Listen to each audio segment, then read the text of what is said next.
in Ottawa and the Valley. This is City News, now on 101.1 FM and 1310 AM. It's Friday, February 19th. Good morning. I'm Andrew Boyle. Right now in Ottawa and in Smiths Falls, minus 9 degrees. Here's what's making news in Ottawa and the Valley. Lanark OPP continued to have detours around a serious collision that happened on Highway 7. Two vehicles collided just before 1 o'clock this morning on that highway just east of Perth. The only person in one of the two vehicles involved suffered life-threatening injuries and was flown to the Ottawa Trauma Centre. That happened early this morning. A section of the highway does remain closed for the investigation, so that is between Drummond Street in Perth and Drummond Concession 7. You're asked to avoid that area. If not, be prepared for that detour in place. City News Time, 9:01, and now your forecast with meteorologist Jill Taylor. Light snow at times for us today. Could collect 2-3 centimeters of snow, the high minus 6 degrees. For tonight, partly cloudy, some flurries, minus 12. And for the weekend, start with some sunny breaks Saturday, but overall quite a bit of cloud. Lots of sunshine for Sunday. Highs on the weekend about minus 2, minus 3. For today, the high, minus 6. And right now in Ottawa and in Smiths Falls, minus 9 degrees. British Prime Minister Boris Johnson is hosting Justin Trudeau and the rest of the G7. It's a virtual leader summit today. The aim, to bring renewed momentum to COVID-19 vaccine distribution. Canadian press reporter Terry Pedwell says Johnson will call on the G7 leaders to increase funding to the COVAX facility. Now, that aims to distribute vaccines to poorer countries after announcing Britain will be sending all of its surplus vaccine to COVAX. That move could place Justin Trudeau in the hot seat because Canada is the only G7 country using its membership in the program to get extra vaccines for its own population. The Liberals have been under fire from international organizations and some opposition parties for its decision to accept 1.9 million doses of vaccine from COVAX for domestic use in Canada. Now, Trudeau has defended that decision, saying Canada is one of the leading contributors to the program. COVAX is a partnership that was created last year under the World Health Organization. It will deliver billions in expensive vaccine doses to poor countries that cannot afford them. The American Prime Minister did announce also this morning that $4 billion will go to the program from the United States. City News Time, 9:02. Provincial police in North Grenville are looking for information on a daytime break-in in the township that happened on Wednesday. Now, police say the victim believes the incident happened between 8:45 in the morning and 1:30 in the afternoon while they were away from their residence on McGovern Road East. Jewelry, including several rings and a necklace, a pair of blue Beats headphones, and a jewelry stand were all taken. Grenville OPP asking anyone with information or surveillance footage to contact them or contact Crime Stoppers. The province is set to announce today whether it will lift a stay-at-home order and other restrictions for the COVID-19 hotspots next week. The province did say earlier this month it planned to roll back the order and move Toronto and Peel region into the tiered pandemic restriction system Tuesday. The top doctors, though, for both Toronto and Peel have asked for that to be delayed at least until March 9th. The Premier did hint yesterday the province may grant that request made by the two health units. The lights are back on for many Texans this morning, but the troubles connected to the recent deadly blast of winter weather crippling the state's electrical grid does continue. About 7 million state residents are under a boil water order now. Utility officials say there could be more limited rolling blackouts as well. The extreme weather there has been blamed for the deaths of at least 56 people. I'm Andrew Boyle for News Anytime. Follow up online at ottawa.citynews.ca.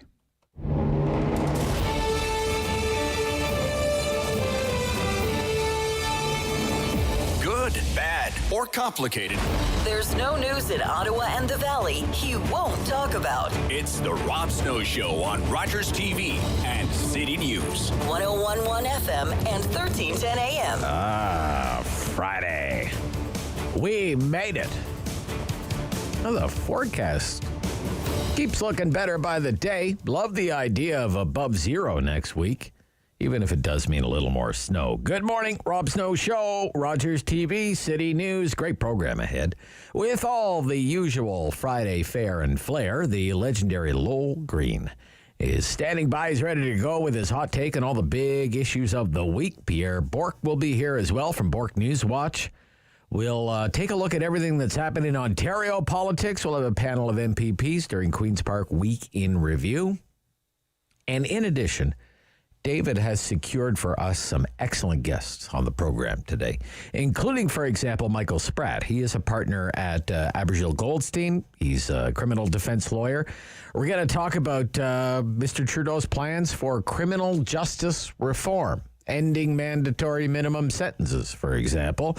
And maybe, I'll ask Michael Spratt about this. Is this the closest? It's not quite decriminalization, but it's probably the closest that the country has ever come to decriminalizing drug possession. And I mean, not just pot. I mean, all drugs. All drugs. Decriminalizing drug possession, full stop. Yeah. Heroin, cocaine, whatever the case might be. The idea behind it is, and this is kind of where I think the government is going, the courts are going, public health experts are going, even the chiefs of police of some of the largest police forces in the country are calling for this kind of action. You get those cases of drug possession, you get them out of the criminal justice system altogether. And instead, if you're dealing with, for example, drug abuse, you don't deal with that as a criminal issue. You deal with that as an issue of health, public health.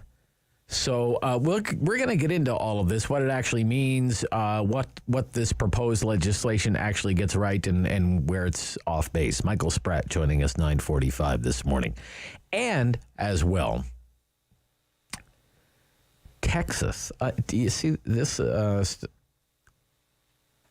picture on the front page of the Globe and Mail this morning? Like, this is Texas. You know, people lining up with buckets, right, waiting for water. It's not Ethiopia, for example. It's Texas. And no, we're not talking about Ted Cruz, okay? The pictures of Ted Cruz, they say 1,000 words. You idiot, Ted Cruz. But there's no need to get into that. But you do have to wonder, I mean, what is the energy superpower of the entire North American continent suffer through a week like this week? I mean, no power for millions of people in Texas for days and days and days on end. You have people lining up like these pictures today, no running water. I mean, they're like scenes from one of those post-apocalyptic movies, right? What went wrong? What went wrong? That the Texas power grid just totally collapsed. What happened? I mean, you have some people in the media. You have the basically cable news. My gosh, it's almost unwatchable sometimes, cable news in the United States. They're basically yelling at each other, right? They're telling stories that fit their own worldview. And I suppose you can see why. Because you have a state, Texas, it's awash in oil and gas. Right? And you have all of these pictures, and they're being shared around social media, on Facebook, and they show wind turbines, the great savior of the wind turbines. They're frozen solid. They're frozen. They can't even work. And then you have others in the media, again, and they blame fossil fuels, right? Because fossil fuels are evil. They're the devil's work. And in particular, the failure of natural gas power plants. There is, by the way, a riveting account in the Dallas Morning News this morning from the spokesperson for the agency that is in charge of actually operating the Texas electricity grid. And that person said yesterday that if that agency hadn't done the rolling blackouts when it did and started shutting down the electricity grid when it did, I mean, they had minutes, basically minutes to act. And if it had not acted when it did, the whole grid would have failed. A catastrophic failure. And he said much of the state would have been without power for a month and maybe even longer. Can you imagine? No electricity for a month. Now, I would ask you, my friends who survived the great ice storm here in the Ottawa area, what was the longest you were without electricity? Was it for more than a month, for example? Looked it up. It's still -7 in Dallas, Texas this morning. Minus 7 degrees Celsius, okay? -3 degrees in Houston this morning. They have the power slowly being restored. The problem is water now. And in Houston, by the way, it's supposed to climb to plus 22. It's going to be 22 degrees by the middle of the week. But anyway, guess what? We have an expert coming up on the program. An expert in what? Electricity grids. Just what we need. From Syracuse University, School of Electrical Engineering. And I think, because David has talked to her already, and we've been playing phone tag for a few days. And I think her take is it doesn't matter if what type of fuel it was, whether it's coal or nuclear or natural gas or wind, whatever.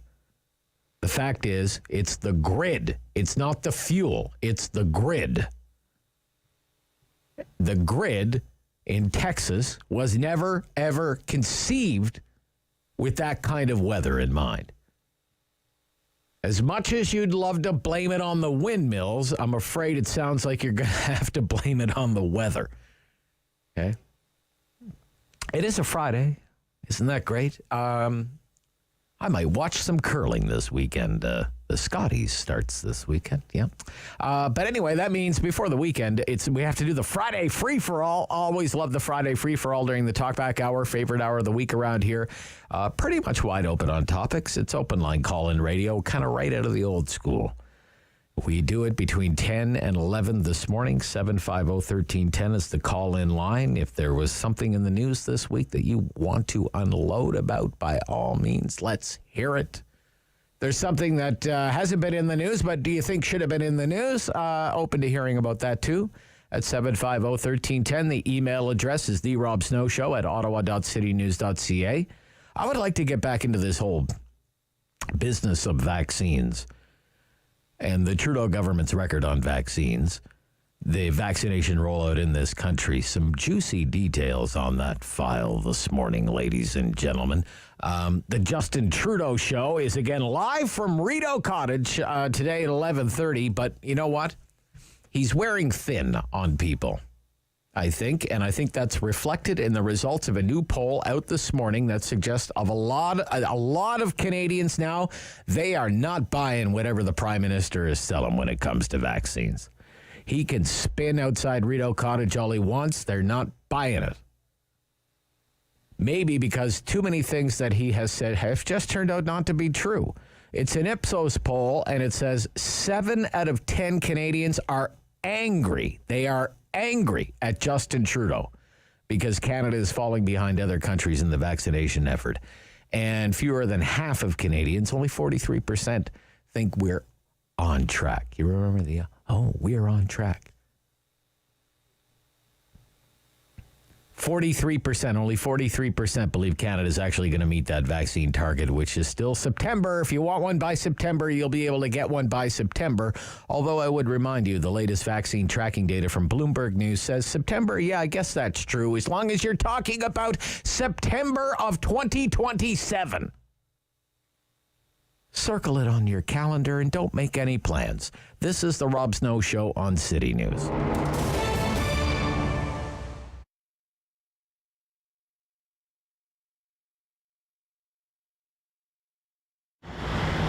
The location is unique. There's, as you can see, it's open, and we have large windows. You can sit down and you can look outside. And this scene is not many scenes like that in Ottawa anymore with the high buildings. And we have the train station to the west of us. We have the train yards. To the south, we have Saint Laurent Shopping Center, not far from here. And OC Transpo, not far from here. And the train, the light train, again, is not far from here. You can find breakfast. The breakfast, it was 7 or 8 years ago, it was one of the best five restaurants in Ottawa, one of the five best breakfasts in Ottawa. 7 or 8 years ago, it was in the Citizen. And our club sandwich is voted by customers the best in town. And the pea soup, too, is voted the best in town. We sell, we make pizza, we make Italian food, Lebanese dishes. Many customers describe it as it has the prices of the 60s, very reasonable prices. And the food, many say the best in town, not me. Many customers say that. It was a shock. It was a shock. And we went from doing well to barely doing very little. We relied heavily on the takeout, and the takeout was not that much. There was some. I hear from many customers that they are willing to come and sit inside. They're not afraid of the spread, as long as we wash our hands, sanitize everything, and wear your mask and keep the distancing. Most or all our customers are okay with that. So they are against the lockdown, They are supporting us a lot. And if it wasn't for the community loyalty, we wouldn't be here today. So I have to thank them for their support so far. It's been great. Strong opinions. The Rob Snow Show returns on Rogers TV and City News. 101.1 FM and 1310 AM. Hey, Lowell Green, what are you doing in, say, the summer of 2027, okay? I want to make sure you don't make any plans, okay? Probably pushing up daisies. No, you'll be around. You should never. You'll probably have a new book coming out by then. Not according to my wife. She's got to do most of the work. So every time I say, honey, I think it's time for another. But shut up. Anyway. No, we're not doing that. No more. No. I am fascinated by what's happening in Texas. First of all, we have dear friends in Dallas, and when they have electricity, they keep contacting us, texting us, and emailing, et cetera, et cetera. They're going through hell down there. There's no question. Yeah. But this issue of what's causing it, is it the grid? Is it the windmills? Is it the solar panels? Whatever. I don't really know. The only thing is, if the wind turbines aren't turning, then very clearly they cannot feed the grid. But it raises a very interesting question. It's the temperature now in Dallas is -7 degrees, which is about what it is here in Ottawa. Yeah.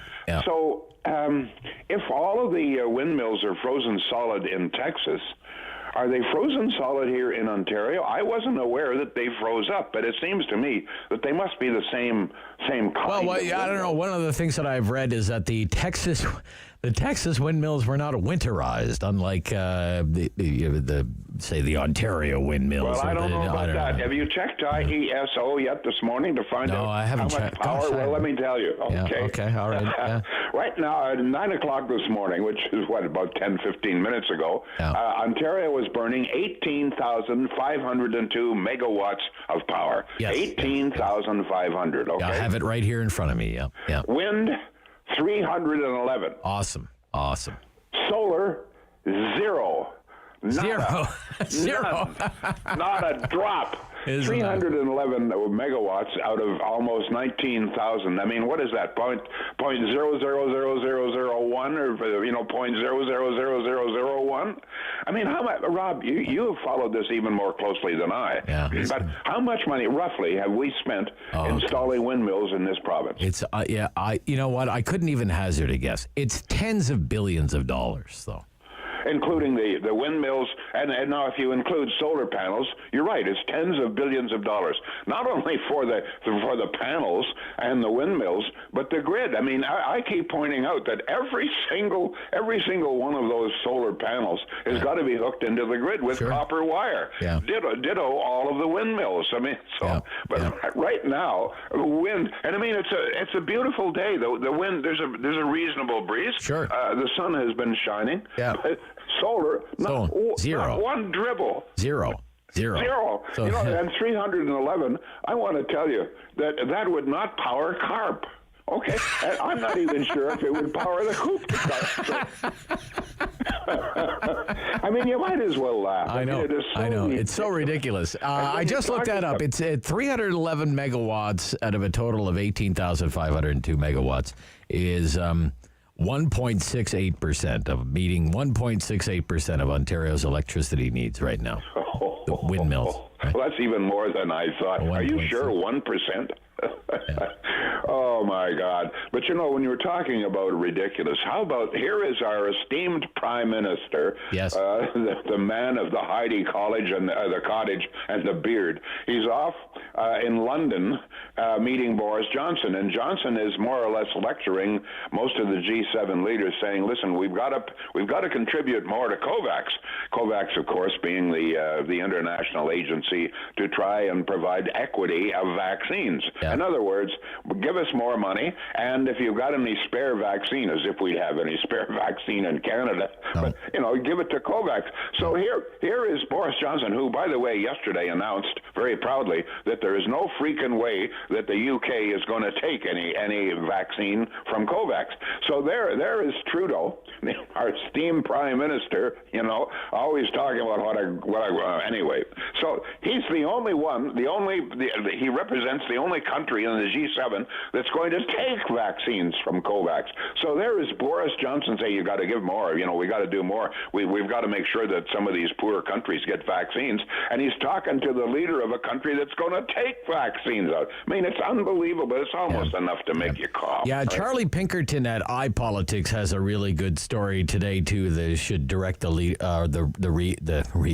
listeners to. Yeah, go to iPolitics and read Charlie Pinkerton's story this morning. You know, everybody's been wondering, you know, what the heck is going on with this deal with this Chinese company? Why did we spend 1 minute doing a dance with a company based in China, the CanSino deal, right? And so, you know, Mr. Trudeau and, you know, his cabinet ministers, Anita Anand and LeBlanc and all the rest of them, whenever they've been asked about this, why did you enter this partnership with CanSino? They've always said, well, we did that on the advice of the scientists. You know, science. Yeah. We love scientists, right? Yeah. And in particular, the vaccine task force. Well, so members of this vaccine task force, they've been appearing now at these committees. And yesterday was the industry committee. And they were asked, why did you recommend this partnership with CanSino? And one of the members of the task force said, well, excuse me, but that partnership was announced in May. Our task force wasn't even created until June. It wasn't our decision. Our task force wasn't even created. That partnership was created by the government a month before we were ever even on the scene. You know, so you know, this is why I say I think this Rideau Cottage shtick. It's people are starting to see through this, and they just don't believe what the Prime Minister is saying anymore. Of course not. Why would you? What's there to believe? Yeah. But what amazes me in all of this is that 43%, I mean, that's close to half the country, still thinks we're on track with the vaccines. I mean, look, here I am. I'm 84 years old. Right. The pandemic is now more than a year old. Yeah. We got our first small little dribble of vaccines back on December 14th, sorry. That's right, yes. Okay, so it's February 19th now, so it's more than 2 months now, More than 2 months. Yeah. I'm 84 years old. I'm supposed to be in phase 1 to get a vaccine. I'm still waiting for my vaccine. I'm 84 with a bad heart, etc. Meantime, my peers, for example, in the UK or the United States or Israel or half a dozen other nations would already have been vaccinated. Yeah. As you know, in the UK, about a week ago, everybody that wanted it over the age of 70, right throughout all of Britain, right throughout all of the UK, had their vaccination. By the end of next month, or by the middle of next month, everybody over the age of 50 in the UK will have their vaccination. Most of it domestically produced. So, but anyway, you know what? We've had so much negative news. Let me just give you a little bit of just before we leave this. Yeah. You know, I was looking up some data this morning because you can't argue with numbers. I mean, numbers are just numbers, right? You can't say, the number, right? Stupid enough to, but anyway, good. It says so far, Canada, in the 2 months that you have mentioned, since December 14th, it's been a grand total of doses, and these are all the two vaccines are 2-dose vaccines, right? Yeah. So total doses, 1.3 million nationwide, all across Canada, right? Yeah. Nationwide. The United States did 1.6 million yesterday. Yes. Just yesterday. My son-in-law. Just yesterday. I mean, but right? that's my point. You know. So, but anyway, am I upset? Yeah, I would love, for more than a year, essentially, I have been a captive in my own house. Yes. With COVID, you see, some people laughed it off. But for a guy like me, my age, my health, etc., COVID would be a death sentence. I'm not ready to die yet. I'm still feeling pretty good. I don't want to die. So I'm pretty well confined to my house. Meantime, if I went almost any other nation, the UK, whatever, I would have had my shot long ago. I'd be able to go out and ride horses. I mean, it's unconscionable. But let me give you some good news. Okay. I think it's very encouraging because very clearly the vaccinations and the masks and the distancing is beginning to work. We have seen in the last month, not only here in Canada, the numbers going down, the infection numbers going down, the death rate going down. It's also happening in a major degree in the United States. We're about we're getting close to 20% of their population vaccinated, and it's happening in the UK drastically there. But you know what? The best illustration here is what's happening in Israel. They have over 70% of all of the residents now in Israel have had at least one shot, almost 50% 2 shots. Yeah. As a consequence, that COVID in Israel is almost wiped out. So all of those people who think that the vaccines are a thing of the devil, they don't work, etc., all you got to do, as you say, Rob, just look at the numbers. Yeah. The other very encouraging factor is that they have found, listen to this, I just got a story this morning off the wire. In Israel, they have found that almost 3 months. Where am I? I got all sorts of notes here. So, and all of them in 3 months' time, Israel has found that a single shot of the Pfizer vaccine seems to reduce almost 98%. It seems to be almost 98%. Just one shot of the Pfizer vaccine, and that's with healthcare workers in Israel. Yeah, so I think there is some very positive news now. What's very worrisome, of course, are all of these mutations. And I have said before, there are going to be other mutations, and one day there'll be one that some of these vaccines won't work against. However, the hopeful thing here is that science seems to be on top of this. They are already adapting and adopting some of these vaccines so that they will battle and defeat even some of the mutations. So I think we're working together as a number of nations. We're doing the whole vaccine situation is a miracle. I mean, in past times it's taken years to develop. Now it's taken just a few months. So I think there is some good news out there.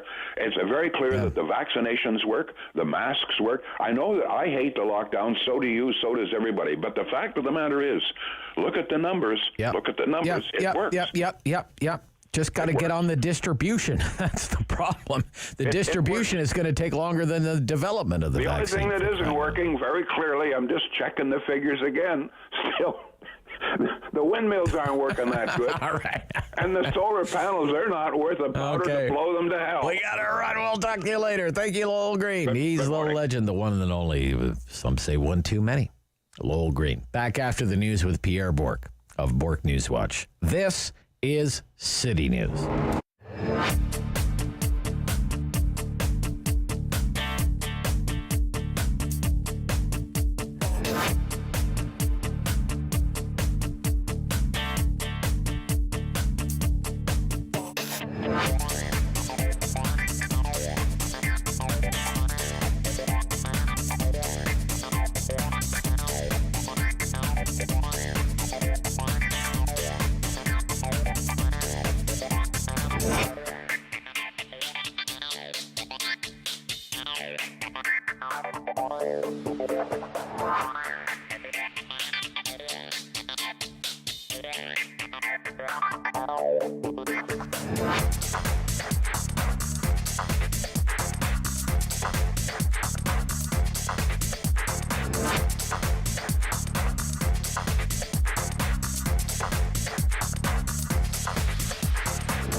One for local news in Ottawa and the Valley.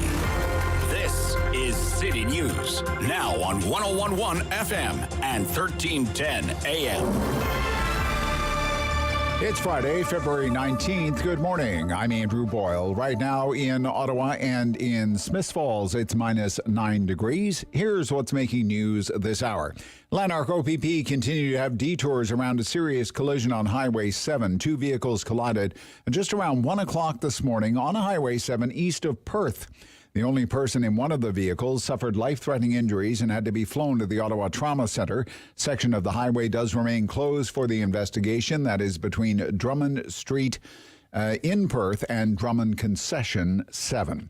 British Prime Minister Boris Johnson using his country's presidency of the G7 this year to drive home a plan that would enable the speedy creation of new vaccines to combat deadly diseases and pandemics that may emerge.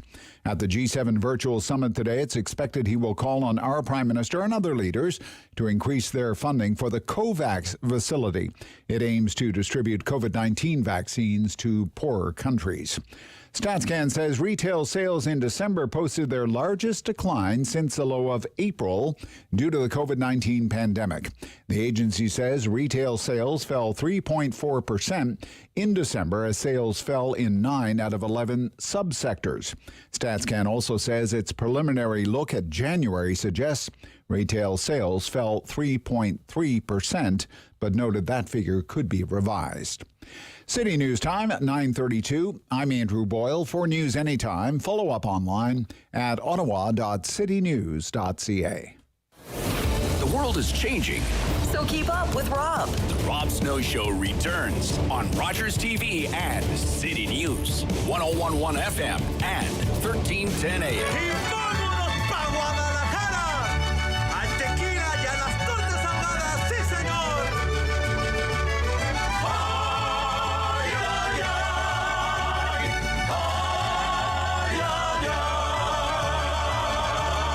By request from my friend Pierre Bourque from Bourque Newswatch. Good morning. Good morning. Does that put you in the mood? Put you in the mood, Pierre? Or? I wish I was with Ted Cruz down in Mexico. Cue Marty Sahlberg. Remember Marty Sahlberg and the Canadian Alliance and their mariachi band? We got to get him back on stage. It's one thing, for somebody like Rod Phillips, okay, you're the Minister of Finance for the province of Ontario, and, you do the boneheaded move, and where did he go? I'm trying to remember. Was it the Bahamas or Barbados or where? I think he was down in the Cayman Islands. Cayman Islands, yeah. Because Cayman Islands is someplace exclusive anyway, right? Just, like a 1%er kind of place, right? Okay, so that's that's one thing. And then there was basically a parade of politicians who had to fess up and admit they had done exactly the same thing. It's quite something else to hightail it to the airport when your state, and you're the senator. There's only 2 senators in the entire state, and you're one of them. Your state is in a state of emergency and going through this basically historic, unprecedented disaster. What was he thinking? Did he really think that nobody at the airport would recognize him, or nobody on the airplane would recognize him? It's ridiculous, totally ridiculous. You have to wonder what goes through these people's heads sometimes. Yeah, absolutely tone deaf, the height of stupidity, and it proves him to be the hypocrite that he is. Ted Cruz, let's not forget, born, I think, in Calgary. Wasn't that a problem That's with right. his? Yeah. Donald Trump pointed out he wasn't even born in the United States. But look, we also had this week the story of the Ontario judge. That's right. allowed to go and dispense, I guess, justice. She's presiding over a case. She's presiding over a court case from Turks and Caicos, for crying out loud. Yeah, and then the political leaders have the gall to tell all of us to not go skate on the Rideau Canal. Well, you can go, just wear a mask, right? But and only for exercise, okay? No leisurely skates. No beaver tails. Brisk skates only, and no beaver tails. St. Bart's, yes, that's where Rod Phillips went. St. Bart's. There you go. St. Bart's, yes. Spectacular. What's the big story for you this week, in your opinion? What's the big story? Yeah, so look, I'm pretty stoked by the fact that Bitcoin is up over $50,000. I think it's 52,000 and change this morning. But you can't beat the Mars rover as the story goes. I mean, that is spectacular. First pictures are coming back from planet Mars. They're really unbelievable. It's a huge step forward, and I just find that fascinating. Okay. What is it about Mars? I don't understand that. I don't quite get. Some people are really into that story. I'm kind of like, oh yeah, Mars. Okay. Well, when does the rover start to, grow some potatoes? At least in the movies, Matt Damon grows potatoes when he's stuck on Mars. So. Yeah.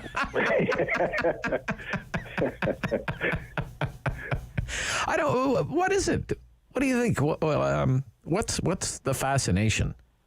Some people are really into that. I don't get it. But I think, first of all, it's a phenomenal human achievement that we've got something that was made by humans that's way the heck out there.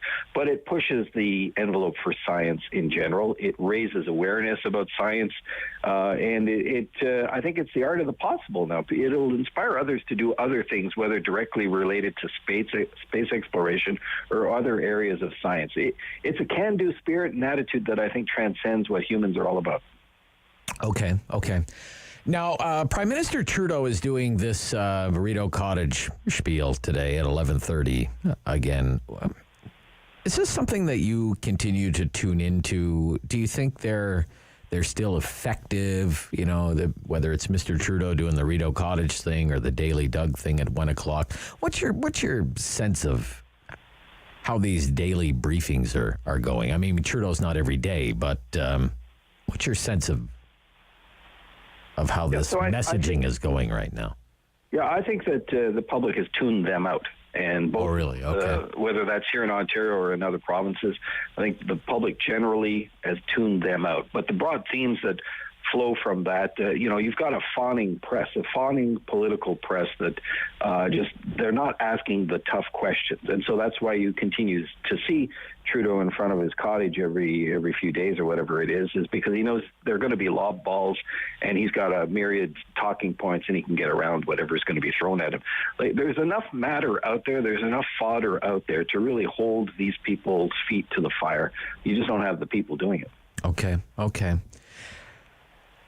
Do you think you'll get a vaccine by September? Myself? Yeah. I don't know. You don't think so? You don't know. You don't know. Which one do you want to get, Rob? Do you want to get the Pfizer that supposedly is not so good against the South African variant? Or do you want to get the Moderna? Or do you want to get something made in Canada? Do we have a choice? I'd like to get something. I'd like to get something, I'd like to get something. Do you want to get the best one or just something? Well, well, at this point, I'd like to get something, yeah. But I'm 49. I'm 49. You're not that much older than me. How old are you? You're in your 50s, right? I'm just a hop, skip, and a jump a little older than you. Yeah, you're not much older than me. Yeah. I'm anxious to have my mother get vaccinated, but I want to make sure. Is she in her? How old is she? Is she in her 80s, for example, or? She's young of spirit, so I'll put her at 70. Okay. She may be listening to us here. I don't want to get you in trouble. Okay. All right. No, she's young of spirit, but you want to make sure that your loved ones, including yourself, but your loved ones in particular, are protected. On the other hand, extrapolate from that. You want to have the best possible protection. Here's a problem we haven't really talked about: is which one's the best. They're just kind of generally lumping them together and saying they're all the same, but they're not all the same. That's been proven this week. The big story about the Pfizer not that effective against the South African variant. The South African variant is now in Canada. It's more difficult a strain than the UK variant or others. Mm-hmm. So which one do you want? If you have a choice, you don't have a choice. So which vaccine are you going to get? You want to get the best one possible. Okay.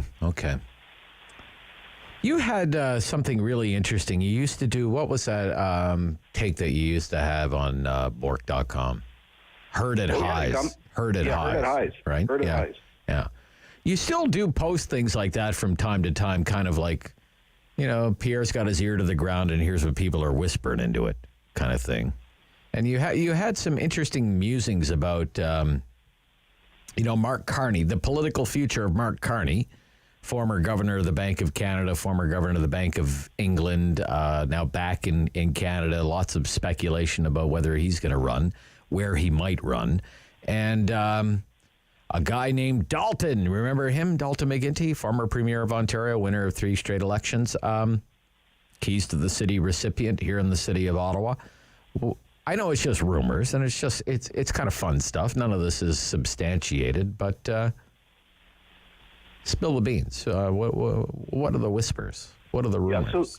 So this coming from some senior Liberals that are close to the PMO, and they're suggesting that if you take a look at Mark Carney, he clearly is young of spirit and of age, and coming off a successful stint both at both national banks in the UK here and in Canada.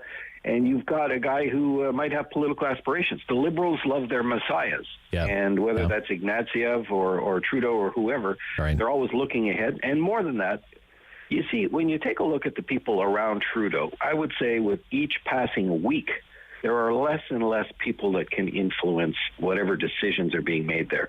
And it's becoming more and more centered on just a very, very few people, enough people that you can count on the fingertips of one hand as far as who really have influence in what's going on. Everything else is becoming more and more bottlenecked by that. So that means a lot of more people are on the outside within the Liberal Party and saying, all right, aspirationally, who do we want post-Justin? If I have no influence over Justin today, let's find somebody where I do have a political voice and it'll be listened to. So they look around, and that's been the history of the Liberal Party, going back to Trudeau and Turner and Martin and Chrétien and on and on and on up till today. That has been always these things that within the Liberal Party, the Big Tent, are factions. They're very, very ambitious people. I know many of them. And they aspire to be within positions of leadership. So if you're suddenly on the outs with the current leadership within your own party, you're looking for alternatives. Carney may well be the answer to that, as is Chrystia Freeland for many of her supporters. So you've got this Mark Carney guy. Mark Carney could be the next MP for Ottawa South, and the current MP for Ottawa South, David McGuinty, the brother of Dalton, David McGuinty, yeah, okay. could be the next ambassador to Ireland, which, by the way, has been a position that's been left vacant for the past 2 years since the former Sergeant at Arms. Oh, isn't that Kevin Vickers left Dublin to go and run for provincial politics in the Maritimes. Yeah, New Brunswick, yeah. There you go. Well, isn't that interesting? Okay, well, we'll see what happens. Hey, let me ask you this. I've been following this. You mentioned Bitcoin today. It's $52,908 US right now for one Bitcoin. How do you pronounce the other one here that's making all the news? Is it Ethereum? Dogecoin or Dogecoin? Dogecoin. Yeah. It's 5 cents. Maybe that's the one I can afford, actually. Well, Dogecoin. It was created as a joke, right? There are about 6,000 different coins to varying degrees. The first one is Bitcoin. The number 2 is called Ethereum. Listeners who are familiar with the space will understand it. The blockchains behind them are really what is the most intriguing part. And think of the internet in the earliest days, and that can do or what can come from the internet. That's what we're looking at with what can come from the blockchain specific. But as far as coins go, you've got Dogecoin, because you had a bunch of free-spirited people who said, hey, Bitcoin is serious, it's more expensive, let's start our own. Up popped Dogecoin. But Rob, I'll tell you, and your listeners will be not so surprised by this, I know people who bought Bitcoin at 5 cents. Wow. Well, maybe I'll be one of the early ones. I'll get some Dogecoin for 5 cents. It's up 945% so far this year. So the people who got in early are doing well. That's our time for this week. We got to run, Pierre. But thank you. We'll talk to you next week. Have a good weekend. Yep. Pierre Bourque, Bourque Newswatch. This is the Rob Snow Show on City News.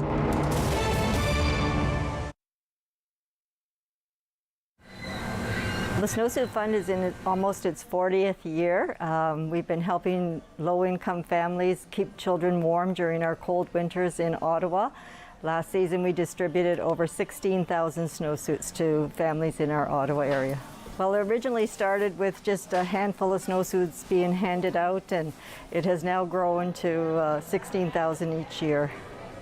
All families must qualify for a snowsuit. We have a eligibility criteria that we follow, and it's based on low income. We follow the Stats Canada guidelines. If families are receiving assistance, they receive a snowsuit from us if they need one. We are no government funding. We are supported by the community. All our donations come from generous supporters in the community.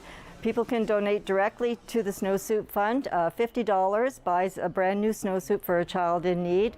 Online you can do through Canada Helps or directly through the Snowsuit Fund. Well, the Snowsuit Fund has really had to change its operation this season with the physical distancing. Normally we have many families coming in at the same time. We are now by appointment only. We don't know if our numbers will increase, but we expect that they will go up this season. Unfortunately, this season we are not able to have the volunteers due to the spacing. Last season we had over 700 volunteers, but this year we have only allowing 8 volunteers, and they have to be continual volunteers on a regular basis. So we're not changing and introducing new people in the depot. It's just a great charity to get involved in, and it's really when you come here and see what happens at the depot that it really starts to hook you when you see people walk in.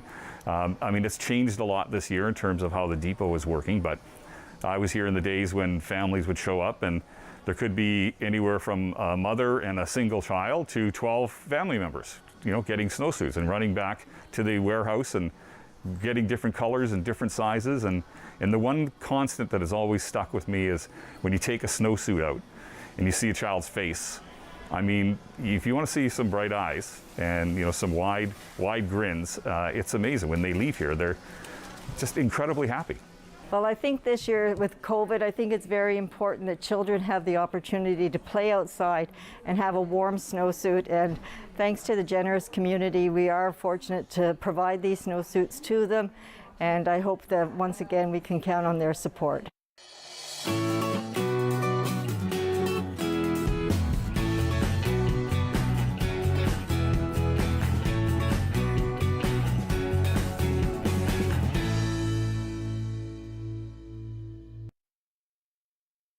Fair. Fun. The Rob Snow Show returns On Rogers TV and City News, 101.1 FM. and 1310 AM. It is called Bill C-22 right now, and it is the Trudeau government's first serious attempt at criminal justice reform. And we're going to take a look at it right now with a local criminal defense lawyer, partner at Abergel Goldstein here in Ottawa, Michael Spratt. Good morning, Mr. Good morning. Spratt. Yeah, very nice to hear from you. So based on what you know about it so far, what do you think of Bill C-22? Well, it's a bit of a mixed bag. Mixed bag. There's 3 sections to this bill.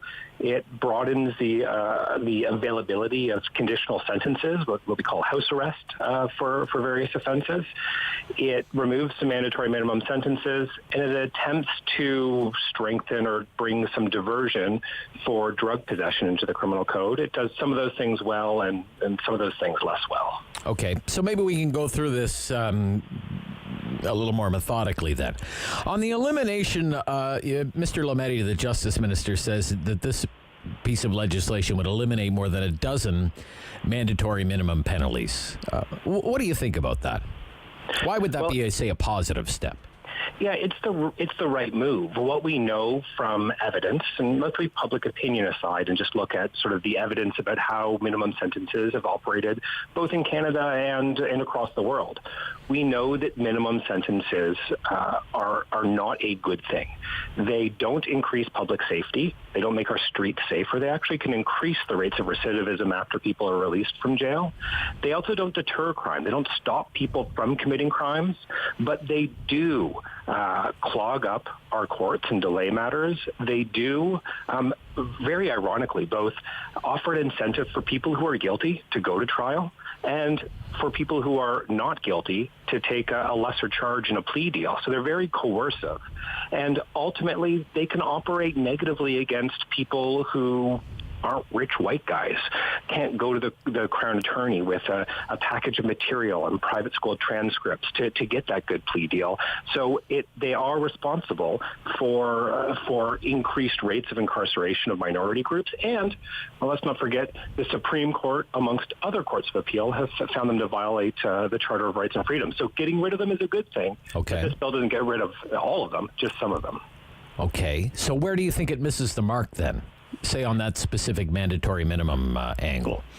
Well, the bill eliminates minimum sentences for drug offenses and for some gun offenses. Okay. Many of those have already been struck down and are off the books. A lot of them have been struck down in various provinces.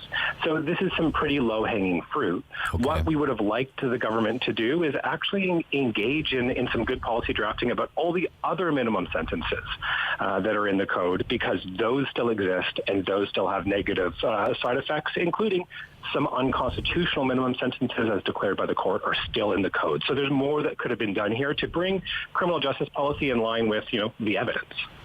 How accurate, in your opinion, when it comes to, say, drug possession charges, how accurate would it be to say this bill, if passed as is, would decriminalize possession of drugs? Would that be an accurate description or not?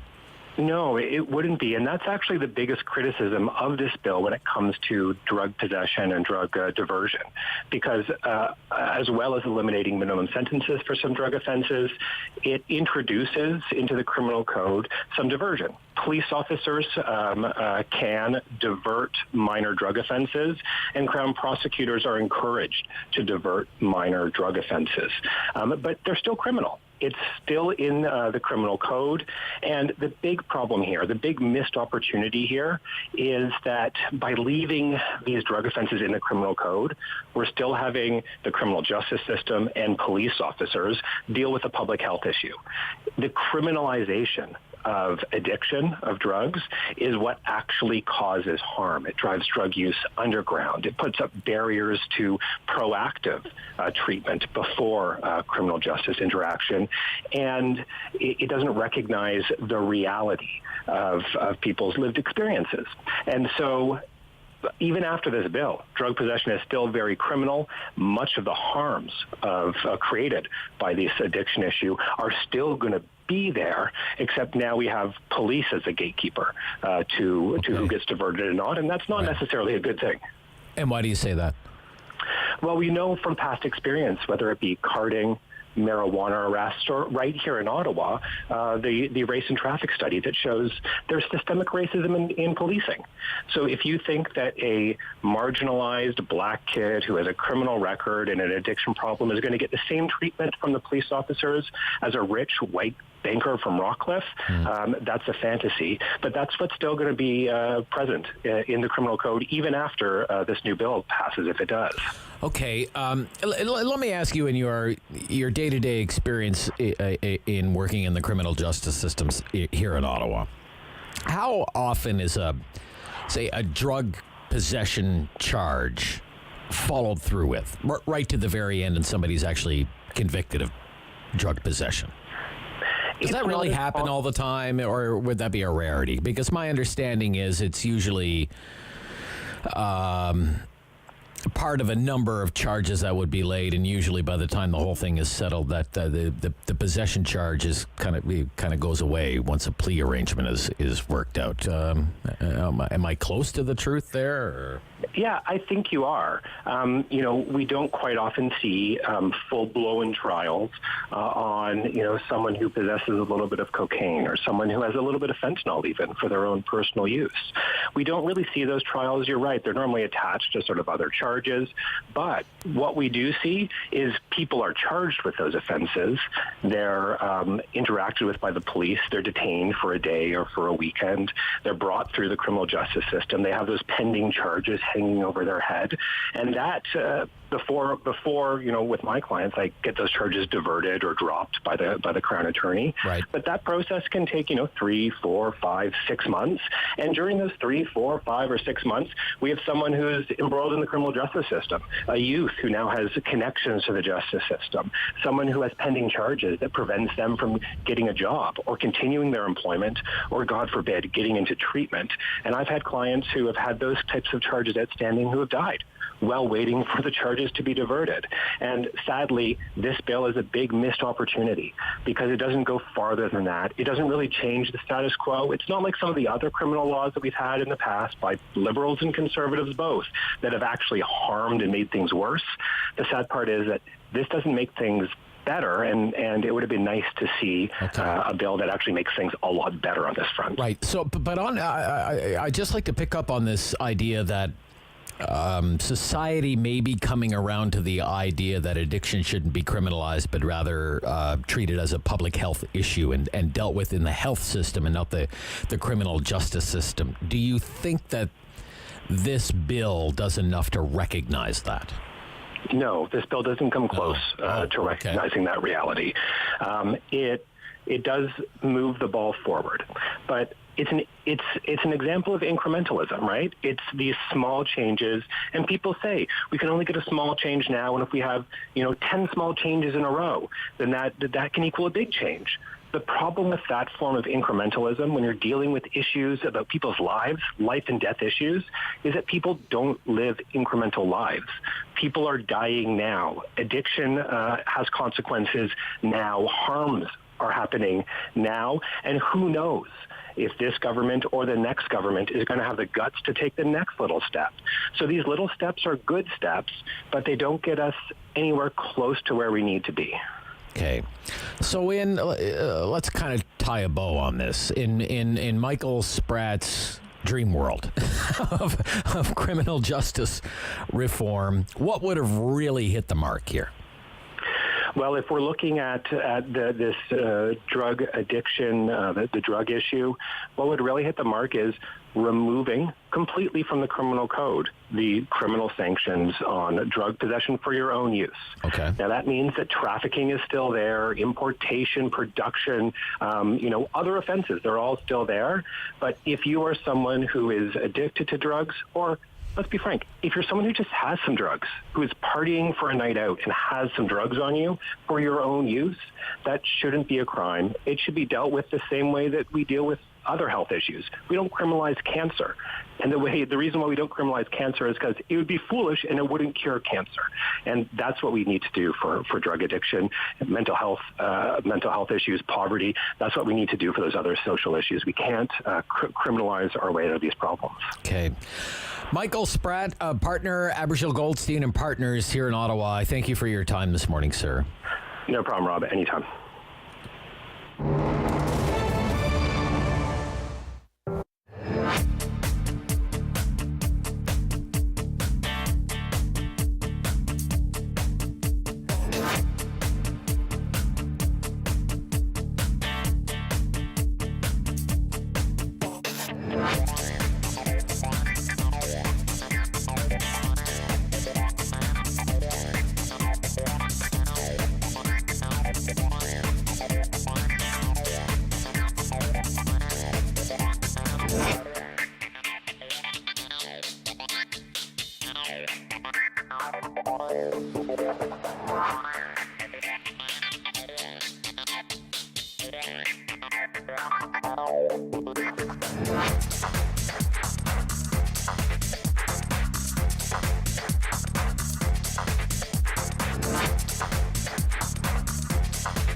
KYWW 1310 AM in Ottawa. And CJET 1011 FM in Smiths Falls and the Valley.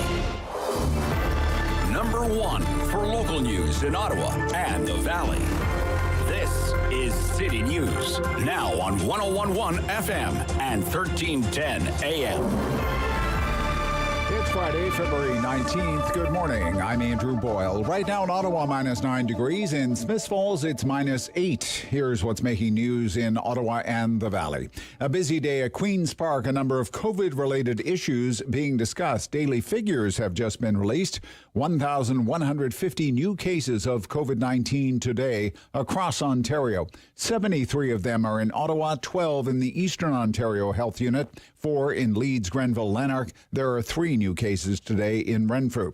The province is expected to make a decision on whether to honor a request from 2 regions to remain under the stay-at-home order. Toronto and Peel think it's too early to begin reopening there. Minister of Culture and Sport Lisa MacLeod announcing cash for events that have gone through changes due to pandemic measures over the past year. And also some help for small business has just been announced. With those details, here's City News reporter Alex Bloomfield. Labour Minister Monty McNaughton launching a new program called Small Shop Supports. These are dedicated health and safety educational teams of 60 officers that will be visiting more than 1,200 workplaces, with a specific focus on the needs of local small businesses. These inspectors will begin educational visits in Durham Region and 2 other public health units next week. The province also rolling out a suite of free online safety resources aimed at small businesses. In terms of case numbers, we're of course expecting those in less than an hour as well. I'm Alex Bloomfield.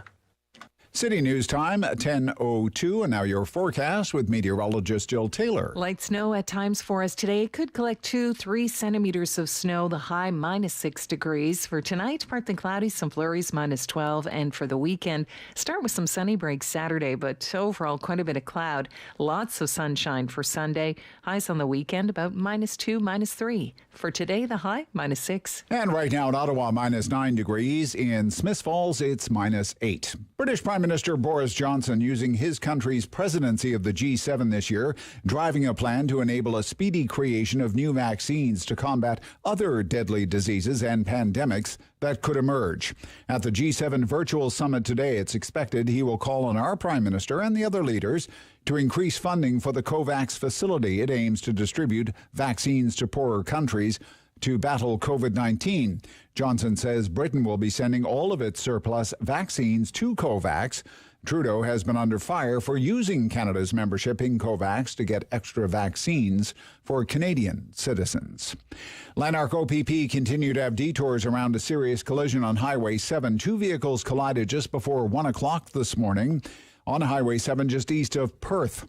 1 person had to be flown to Ottawa's trauma center early this morning. A section of highway remains closed for the investigation, that between Drummond Street in Perth and Drummond Concession 7. The federal government is blasting Facebook for the social media company Choice to shut down news feeds in Australia, protesting that government's new laws regulating social media. Heritage Minister Stephen Guilbeault calls Facebook's move to shut down access to news in Australia highly irresponsible, and that despite Facebook's pushback against new regulation in Australia, the Trudeau government will push forward on regulating social media companies, including discussions about paying for news content. Guilbeault says the government has held talks in just the past week involving France, Australia, Germany, and Finland, all discussing what to do for oversight of big tech companies, new taxation powers, and compensation for media content. Canadian media companies, including Torstar and Postmedia, have been pushing to be paid for news after years of losing advertising revenue to companies like Facebook and Google. For its part, Google has been signing deals this week with news providers in Australia, including News Corp, which is the biggest publisher in the country. At the Business Centre, I'm Mike Epple. And I'm Andrew Boyle. For news anytime, follow up online at ottawa.citynews.ca. It's time to talk back on the Rob Snow Show. Have your say and call now. 613-750-1310. Friday free-for-all. We don't pick the topics. You pick the topics if there's something in the news you think we should be talking about. Or if there's something that isn't in the news that you think should be in the news. Let's talk about that too. You call We listen, maybe we debate, maybe we agree, maybe we disagree. Let's just try to avoid being disagreeable, because that's how we roll during the Friday free-for-all talkback hour. That's 750-1310, 750-1310, 613-750-1310.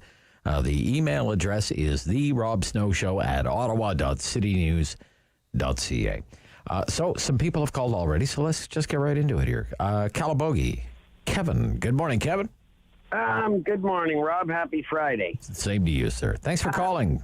Yeah, second-time caller. I really want to pick on the Right Honorable Dum Dum, but I'll leave your other listeners to let him. He's committing political suicide anyway. I'll let him. Okay, all right. What I wanted to talk about is there's a policeman listening. How come you can steal cars and trucks, drive them to Montreal, and send them overseas? I mean, do they not check containers? How are they? Oh yeah, I heard this. I heard this on the news this morning. It's Toyota and Lexus. There's been, I heard 200 vehicles last year stolen, and something like I can't remember the number recently, but I guess they're reprogramming the keys, right? And I don't care how they steal them. Well, how are they getting them out of the country? How do they get out? Oh, they're taking them to Montreal. Yeah, they're taking them to Montreal. I guess they go into a container ship somewhere, onto a ship, and away they go, right? So, yeah. Well, is there nobody checking? I guess not. I guess not. Well, I'll do it. They can pay me, and I'll get a team, and we'll check every trailer, and we'll say no, So, if there's anybody else listening that would reiterate or explain or know what's going on, how the hell do they get them out of the country? All right. And feel free, other listeners, please beat up Trudeau. Beat up Trudeau. Okay. All right, Kevin. We may be doing a little bit of that this morning. Yeah, it's the Friday free for all, so it's wide open. Okay, and pretty much wide open. I mean, we do have some limits here. I'm in charge. We are in delay, so there's only so much you can get away with, right? 750-1310, 750-1310, 613-750-1310. David, let me ask you this question. Yes. And I'm asking it to the listeners, too, but let's live vicariously through David. David's 23. He's full of vim and vigor. He's charismatic. He's got a wild life, everything, He is a Beastie Boys song. He is the Beastie Boys song. I get that a lot. Would you go to 7-Eleven to drink? Like, could I call you sometime? Like, let's say Jen kicks me out of the house someday and say, I can't deal with you anymore. Go see David. Right. So like the pandemic is over, and we can go out, and boys will be boys and whatever. I'm trying to picture this. Let's you and me go to 7-Eleven for some beers. Oh, I love it. Love that idea. And we'll just hang out at the 7-Eleven. And we'll eat those little pizza roll things that they sell there, and get some draft beer, a juicy IPA. Like, is this not one of the weirdest stories of the week? Day-old donuts and beer. So this was in the news this week. Convenience store chain 7-Eleven wants to sell wine and beer in its Ontario stores, surprising business owners and experts alike and stoking concerns for the future of the restaurant industry still recovering from COVID-19 pandemic restrictions. The chain announced Wednesday it has submitted 61 applications for a license to sell beer and wine for in-store consumption, which, if approved, could put their stores on par with bars and restaurants. It's a fine dining experience. It's a one-stop shop, truly. Truly. The epitome of the one-stop shop. Can we not, maybe we could get cases of beer at 7-Eleven first before you start actually asking the cashier at 7-Eleven, hey, can you pour me a draft? I'd like a draft to go with my big gulp.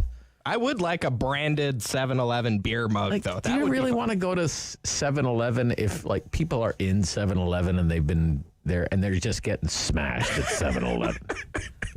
Oh, you got in late last night, honey. What were you doing? Oh, Dave and I went to 7-Eleven. It was a rip-roaring time. You should be in 7-Eleven at 11 o'clock at night on a Wednesday. Woo! Gets rowdy. What a crazy story that is. Let me ask you this, ladies and gentlemen. Would you go drinking at 7-Eleven? Barry in Ottawa. Good morning, Barry. Good morning, Rob. Morning, Barry. I saw that on TV that said 7-Eleven was starting to make chicken wings, too. Yeah, they're going upscale, I guess, Barry. I don't know. Yeah, have your draft beer. They get any fancier, we'll call them 712, I guess. I don't know. It's kind of crazy to me, but I don't really want to say, for example, kids going down the candy aisle looking for a chocolate bar. Meantime, you've got, grown men in there and they're pounding back beers at the 7-Eleven. It's kind of crazy. Anyways, enough 7-Eleven promotion. I wanted to talk about the Premier Ford's response to Andrea Horwath's Yes. bickering. Yeah. And well, criticism. She is the leader of the official opposition. It is her job, Barry, right? Well, but she's been doing that for so many years. I compare her to an old female dog. I won't use the name for an old female dog. Sorry, buddy. Sorry. Cross the line, man. No. In fact, I'm putting you in the penalty box, Barry. Okay? No more calls for a month. Teresa. Go ahead, Teresa. Some people have already been visiting 7-Eleven, apparently. Go ahead, Teresa. Sorry. Yes, I wanted to talk about the influx of stolen cars in the Ottawa area. Yeah. And I just read an article by CBC News dated February 19th that said that sophisticated groups are suspected, and they're using technology to not only steal the vehicles but avoid being tracked. Right. Now, for the last 3 years, I've been putting in complaints with the Ottawa Police Services, my counselor in Orleans, and various other community organizations and people about the fact that there are drones in the sky every night. From dusk, they get into position. There's 8 to 10 drones in Orleans, in the area where I live, and they get into position at dusk, and then they're there only from dusk until about 3 o'clock in the morning. And they spread out over the skies of Orleans. Okay. And I'm firmly convinced they're organized. They're there in any kind of weather except for when it's really stormy and you can't possibly fly. Every single night, 365 nights of the year, in the same positions, and each year they're getting bigger. And I think that that's what they're doing, is they're checking out people's properties to see what kind of cars they have, other kinds of things that they have. People are complaining that they're having things stolen from their backyard that nobody would know that was in there. And then also, where I live, we're close to the Anderson. So you think criminal gangs or organized crime that have a fleet of drones and they're kind of scoping out property? I honestly believe it. And really? Okay. They're using the back roads to the Anderson back roads in our area in Orleans, right. And other around the Trim Road area to get to Montreal. And I think they're used, to monitor vehicle traffic on the roads, police presence, and so that's what I believe they're using to get away with it. And you've been kind of following this for 3 years? 3 years, and every year they get bigger, and every year there's more of them. Last summer there was 10. There was 5 big ones, right, and 3 smaller ones. And what part of Orleans is this? It's between the NCC Greenbelt, the Mer Bleu Greenbelt, right, and I've seen them all the way to Trim Road. Okay. In the sky at night. And they usually hover over like construction sites, or they're not allowed by law to be over parks. So when you've brought these concerns to the police, you've said, and your counselor, and you've said, look, I think they're using drones to kind of surveil us, and this may partially explain why 200 cars were stolen last year, for example, a lot of them in Orleans, right? That's right. High-end luxury vehicles, right? Yep. So, and I've also contacted... have they ever said anything or responded to your inquiry in any way? To be honest with you, they probably think I'm a little bit crazy to think that. All right. But of course they've taken it seriously, and they said they would ask around. And we also have a community police officer. I brought it up to him.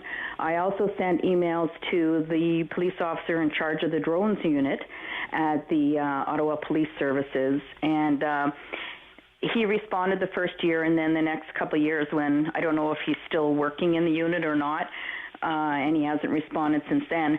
But the first year he said basically that they're realizing drones is an issue, but the Ottawa doesn't have municipal jurisdiction to look at the situation or even monitor or police drones, and they were trying to get the bylaws changed in order to do that.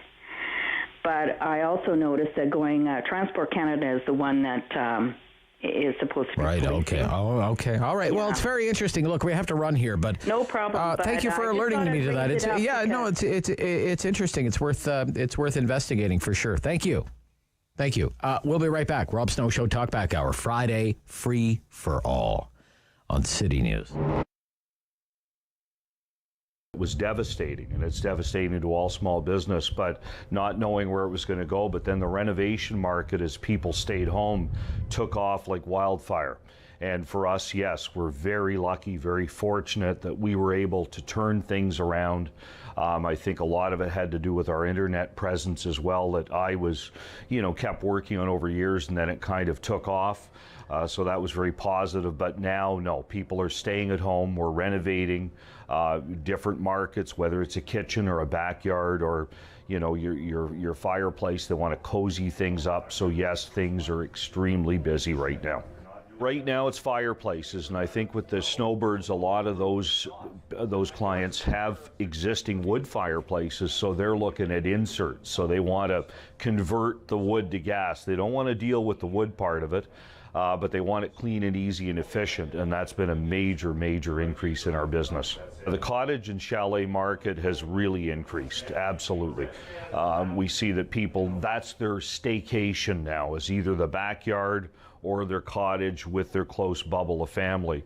So there's no question that we've seen a big increase in that area as well. I've seen a change in the backyard because now the staycation, from my past being in the pool business, one of our great clients was in the other day, and he's in the pool business. He's booking for 2022. For in-ground pools, okay? So I think what's happened now is that's brought everybody back home, and I think maybe down the road, maybe 3, 4, 5 years from now, we're still gonna see people spending time in their backyards and staying home more.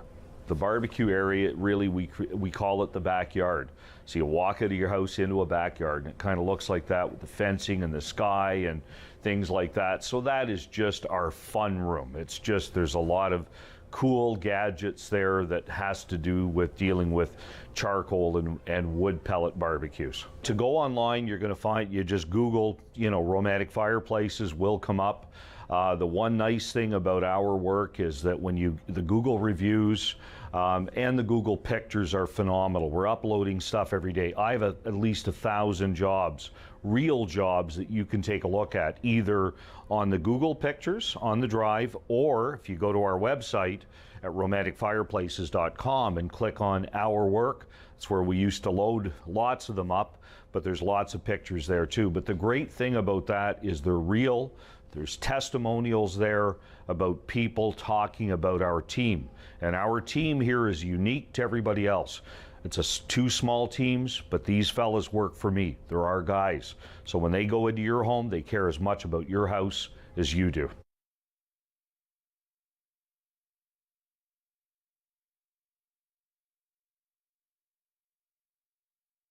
Back. Hello. On the Rob Snow Show. The phone lines are open at 613-750-1310. Now, the Rob Snow Show continues. The big economic data point out this morning. It's Friday free for all, by the way. 750-1310. Retail sales for the month. Released this morning by Statistics Canada, the month being December. of 2020. So it's, I mean, here we are. It's third week, I guess, of February, right? And this is December data. So it's kind of looking in the rearview mirror. But nevertheless, interesting to look at. It's kind of a mixed bag, but you do see some trends here. For example, sales of new cars were down. Sales of used cars were up. But the big increase when it comes to motor vehicles, and this has been a big trend of the pandemic, is what's called other motor vehicles. I mean, again, a rip-roaring month for the so-called other motor vehicles, which would be things like, well, this time of year, skidoos, ATVs. They're like ATV sales are rip-roaring along. And remember a few weeks ago we had Pirate Cove Marina. They can't keep the boats in stock, right? They're just like new boats come in. So those sales of basically recreational products up 11% in a month, and year over year up by more than 50%. It's crazy. It's crazy. And then you see everything related to lockdowns is still getting totally slammed, and restrictions. For example, clothing, sales of clothing. Who needs new clothes? You have nowhere to go. Down 17% and down 30% year over year in clothing stores. Shoes. When was the last time you bought a new pair of shoes? Where are you going to wear them? Down 31% year over year. Then we have jewelry. Jewelry, luggage, and leather goods. Way down. Something else that was very weak that had been very strong, and that's sales of sporting goods. You remember when the first lockdown came into effect? People like buying fishing rods and all kinds of stuff like that. Bikes. No bikes left. Yeah. So sporting goods, hobbies, books, and music, sales down 22%. 22%. Ouch, right? But you know what? The best performing sector of retail sales, of all the retail sales tracked by Statistics Canada, best performing sector, pot. Yeah, that tracks. In December of last year, now this is only the legal sales that they can actually track at the government stores, right? The legal sales. Last December, $148 million worth of pot sold, and last December it was $298 million, an increase of almost 102%. So it's more than doubled. Sales of pot more than doubled. Legal pot. Right. They're going to have to roll out a benefit for the guy. $300 million a month. $300 million a month, like $1 million a day in legal pot. And I still don't think the government is making money on it. 750-1310, 750-1310. Andre in Ottawa. Morning, Andre. G'day, how are you? Good. This bogus gun law that they're supposed to bring in here. What is with people this morning? Come on. Look, ladies and gentlemen, I don't know what time everyone started drinking this morning. You can't curse on the radio, and you can't use derogatory terms about women on the radio. Stop being childish. Stop being children. Grow up and act like adults, okay? The public airwaves. Would you talk to your mother like that? Maybe you would, Andre. You'd talk to your mother like that. Don't call back until you go wash your mouth out with soap. And the previous caller, Barry, is not allowed to call back until he's vaccinated sometime in the year 2027.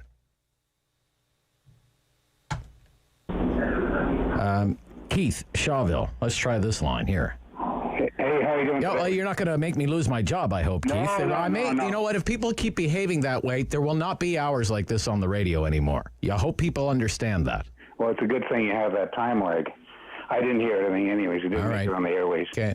Thank goodness. Anyways, this is a bit touchy subject, but what got me today is in the Citizen reporting that Melanie Joly wants to make it mandatory for all Supreme Court judges to be bilingual. I'm just thinking, how is that's going to eliminate so many bright legal minds? Yeah, maybe. You wouldn't get any judges from, well, you might get a few, but you wouldn't get very many to pick. Well, yeah, I don't understand why that's necessary, because Quebec is guaranteed so many seats on the Supreme Court of Canada anyway. So, and they have fantastic translation services there. Yeah, of course, I'm sure. yeah. But it's just another, I don't know. Yeah, well, look, I mean, you have to think about what is going on right now in Quebec politics. They're in a real dogfight. There's going to be an election, maybe the spring, maybe the summer, right? Yeah. And there's a real battle going on. You have a very popular premier in the province of Quebec who has proven it's not taboo to have language wars and culture wars, that you can and say things that you can never even say in the rest of Canada. Right. And you have his federal cousins, the Bloc, here in Ottawa. And so Justin Trudeau needs something to kind of placate the Quebec voter and keep the Quebec voter on side. So that's part of what's going on there. It just shows you how much disregard he has for Western Canada, because that's like a poke in the eye. Well, as well, let's face it. Once you hit Manitoba, until you get to, say, urban Vancouver, it's a wasteland for the Liberals. So what do they care? Yeah. Right? No, it's true enough. Yeah, okay. We're talking about splitting up the country. The other thing is, you made a reference, I think, when you were talking to Lowell Green today, to some... I was talking to Lowell Green today, yeah. But you made a reference, I don't recall. I was going to look it up. To a website or... Oh, for the electricity system in Ontario? Yes. Yeah, IESO. No, but there's a reference to an author or a journalist... okay, I'll take that. All right. IESO.ca is the independent electricity system operator in Ontario. Yeah. It runs the electricity grid in Ontario. And you can go there and you look at that website, and it will tell you on an hour-by-hour basis, this is how much electricity is being generated by nuclear power, by natural gas, by hydropower, by windmills, and by solar panels. So. But you referred to somebody made an article, or did a recent article, and you said you should check. The Dallas Morning News. I would recommend the Dallas Morning News this morning. Okay. On what happened with the electricity grid in Texas. Okay. To cause this. Dallas Morning News, sir. Okay. Yeah, good account. Thank you. Okay, we're back. We're halftime. It's been a struggle so far, and I'm lucky to be employed. This is the Rob Snow Show on City News.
Number one for local news in Ottawa and the Valley.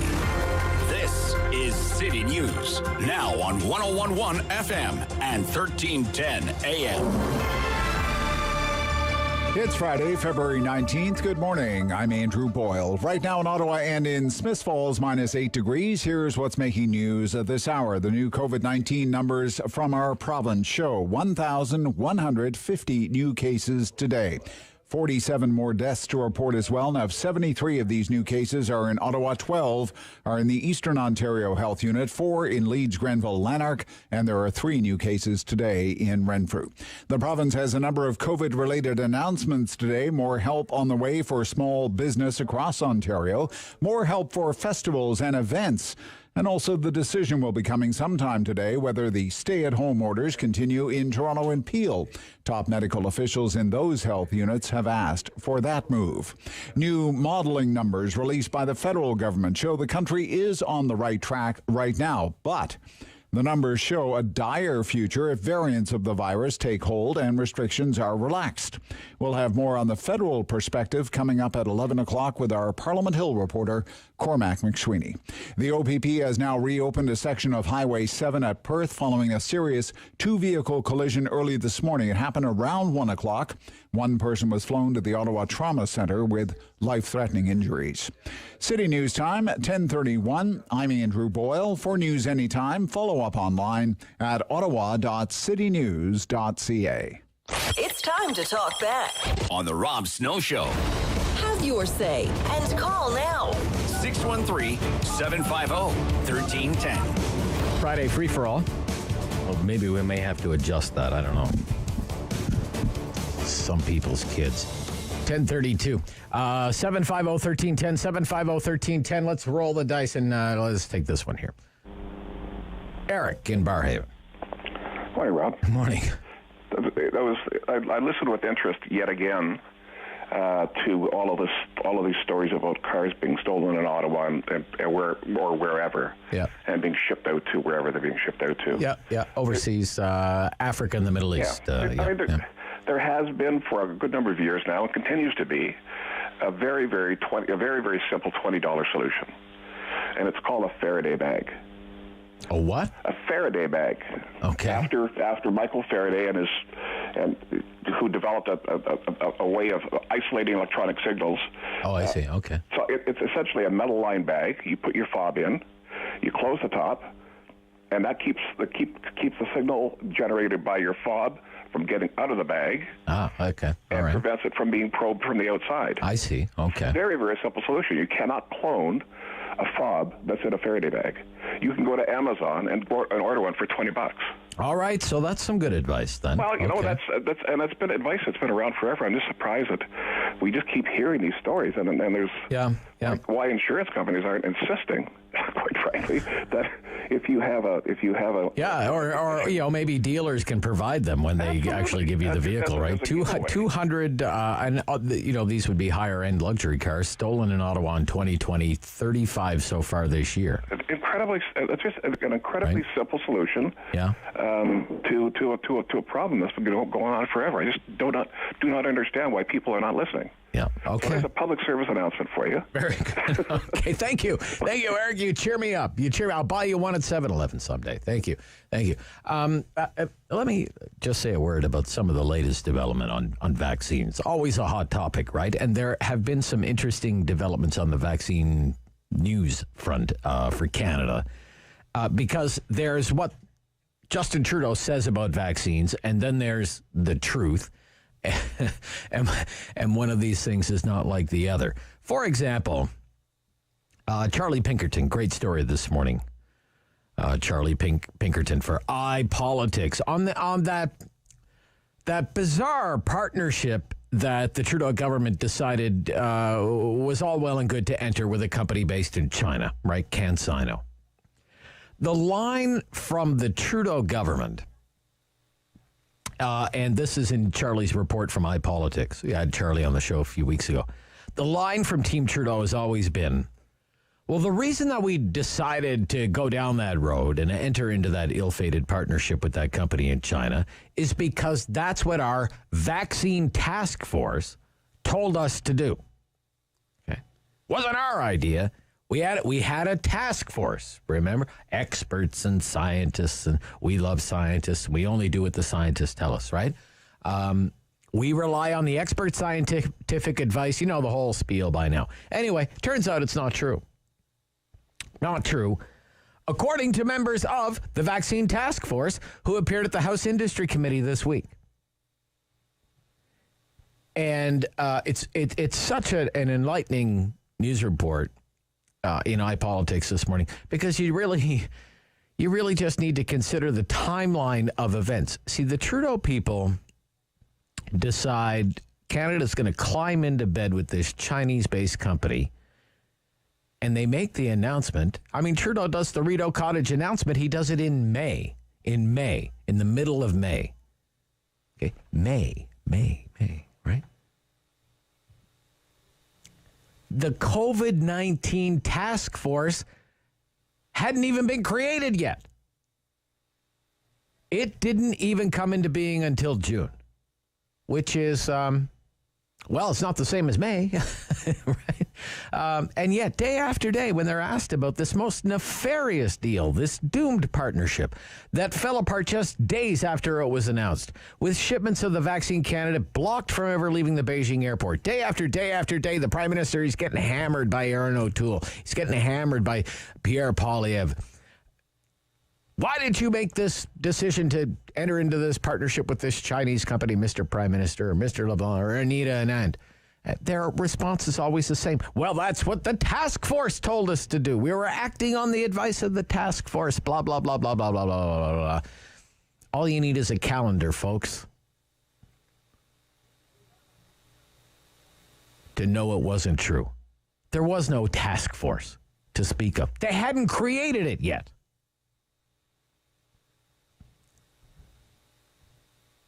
It's just another example of the politicians throwing the underlings under the bus. It was their idea. It was their idea. But it wasn't their idea because they weren't even around at the time. It's so ridiculous. I mean, the pandemic was declared in March. Everyone in the world knows vaccines are going to be the only way out, but it took until June, almost 4 months later, for the government to even strike this vaccine task force. And then August, they waited until August before they started placing orders. And before all of that, one of the first orders of business was to enter into this head-scratching partnership with this company based in China. China, of all places, right? Of all places. So that's in the news today. Just so you know. Brian, Ottawa. Good morning, Brian. Yeah, morning, Rob. Yeah. Your conversation with Pierre Bourque this morning neatly dovetails with what you just spoke about.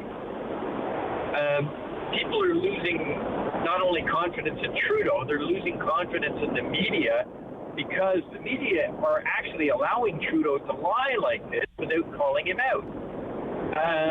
Any competent reporter, and there aren't very many standing in front of the... Well, I mean, that's a report from iPolitics this morning. iPolitics is owned by the Toronto Star, Brian. Yeah, that's fine, but they're not standing in front of the cottage taking all of Trudeau's... okay, yeah, all right. His daily sermon or whatever. Anyway, I'm telling you, the only reason we know about this is because of Charlie's report in the iPolitics this morning. Oh, sir. Absolutely. So, yeah. But had other reporters actually dug into it to fact-check him, like they would have fact-checked Stephen Harper, we would have been hearing about this months ago. Yeah.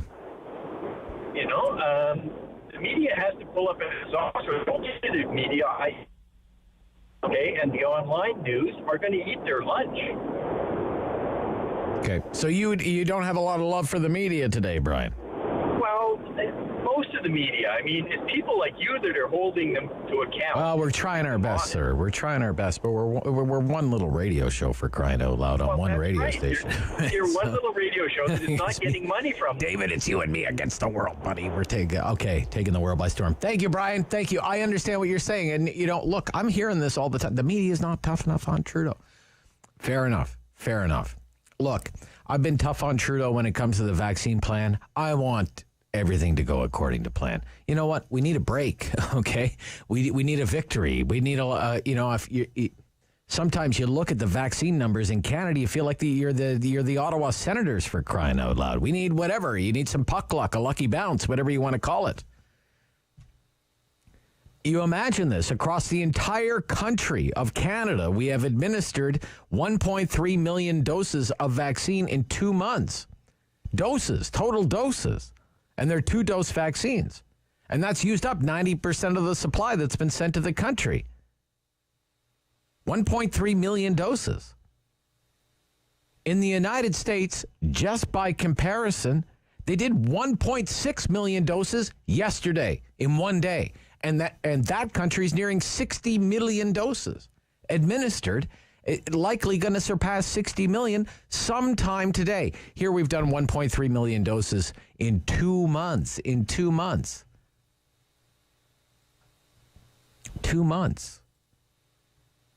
The Bloomberg vaccine tracker says the United States is on pace to achieve herd immunity in 9 months. So sometime in November of this year, 75% of Americans will have been vaccinated. The same data says in Canada, to reach that same goal will take 6.3 years at the current pace.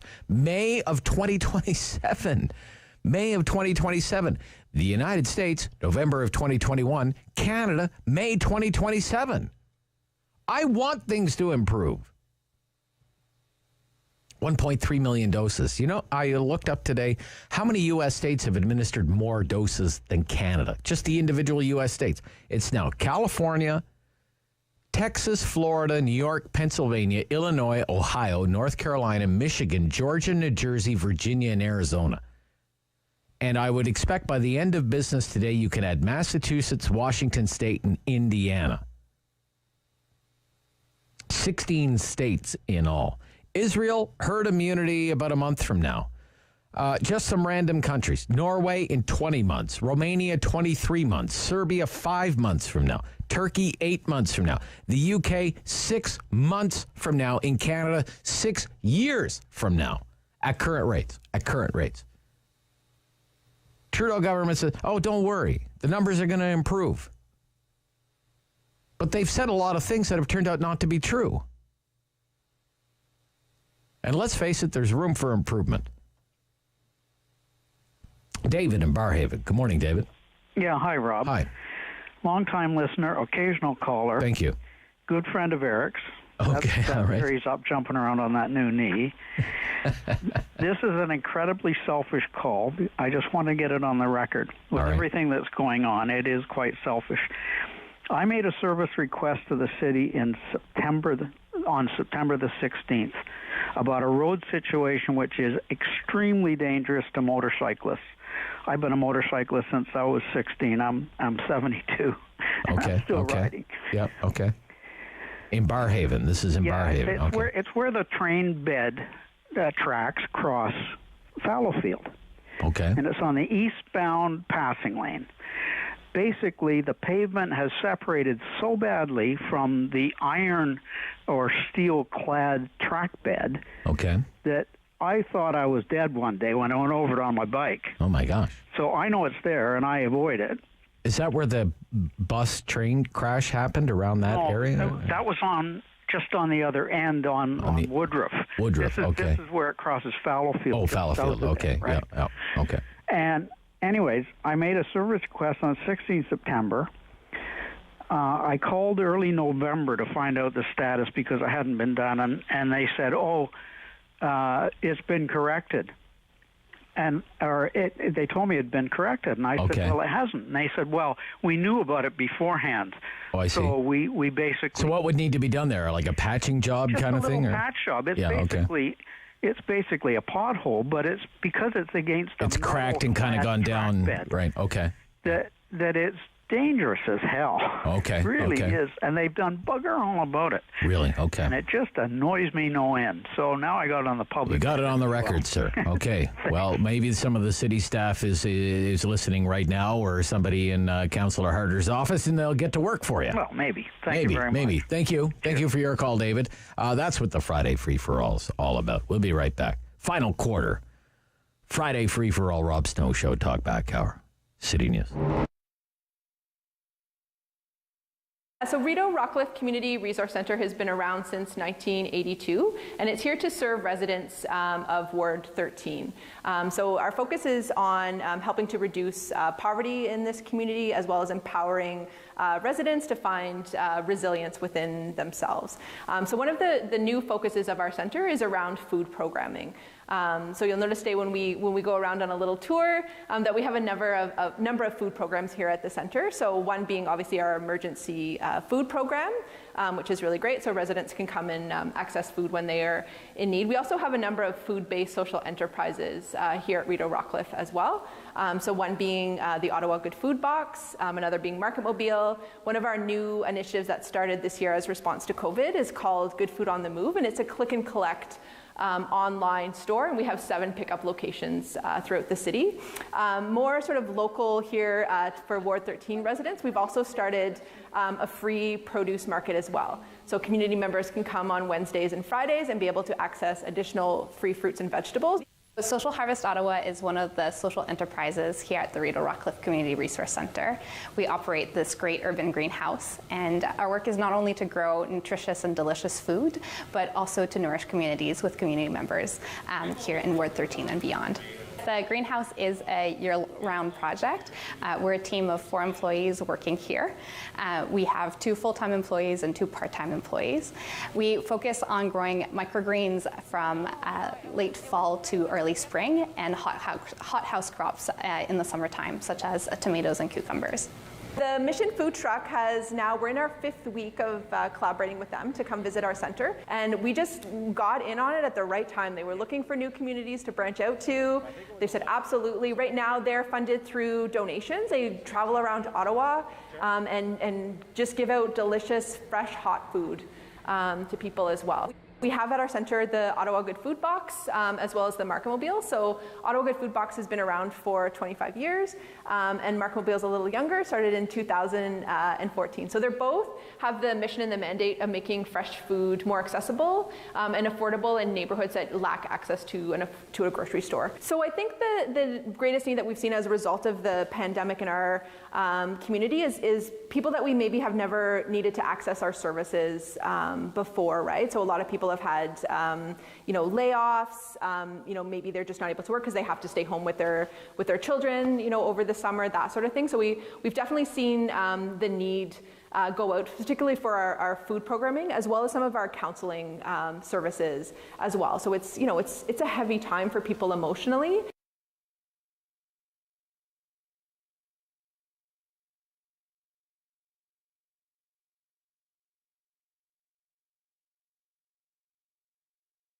Back. Hello. On the Rob Snow Show. The phone lines are open at 613-750-1310. Now, the Rob Snow Show continues.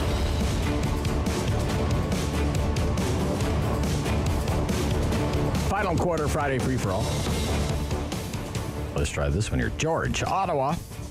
Morning, George. Good morning. Yes, George. Good morning, sir. Yes, sir. So, I'll start by saying my political knowledge is stunted at best.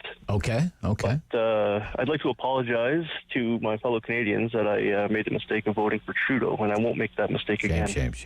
Shame, 50 lashes with the wet noodle, George. Yeah, it just well, let me ask you this, George. This was in the last election, was it? Okay. Yes. What was the appeal at the time? Was it that you didn't like Andrew Scheer, or was it that you do you smoke a lot of pot and Justin Trudeau legalized pot? I'm just curious. I don't actually, and I don't really have a good excuse.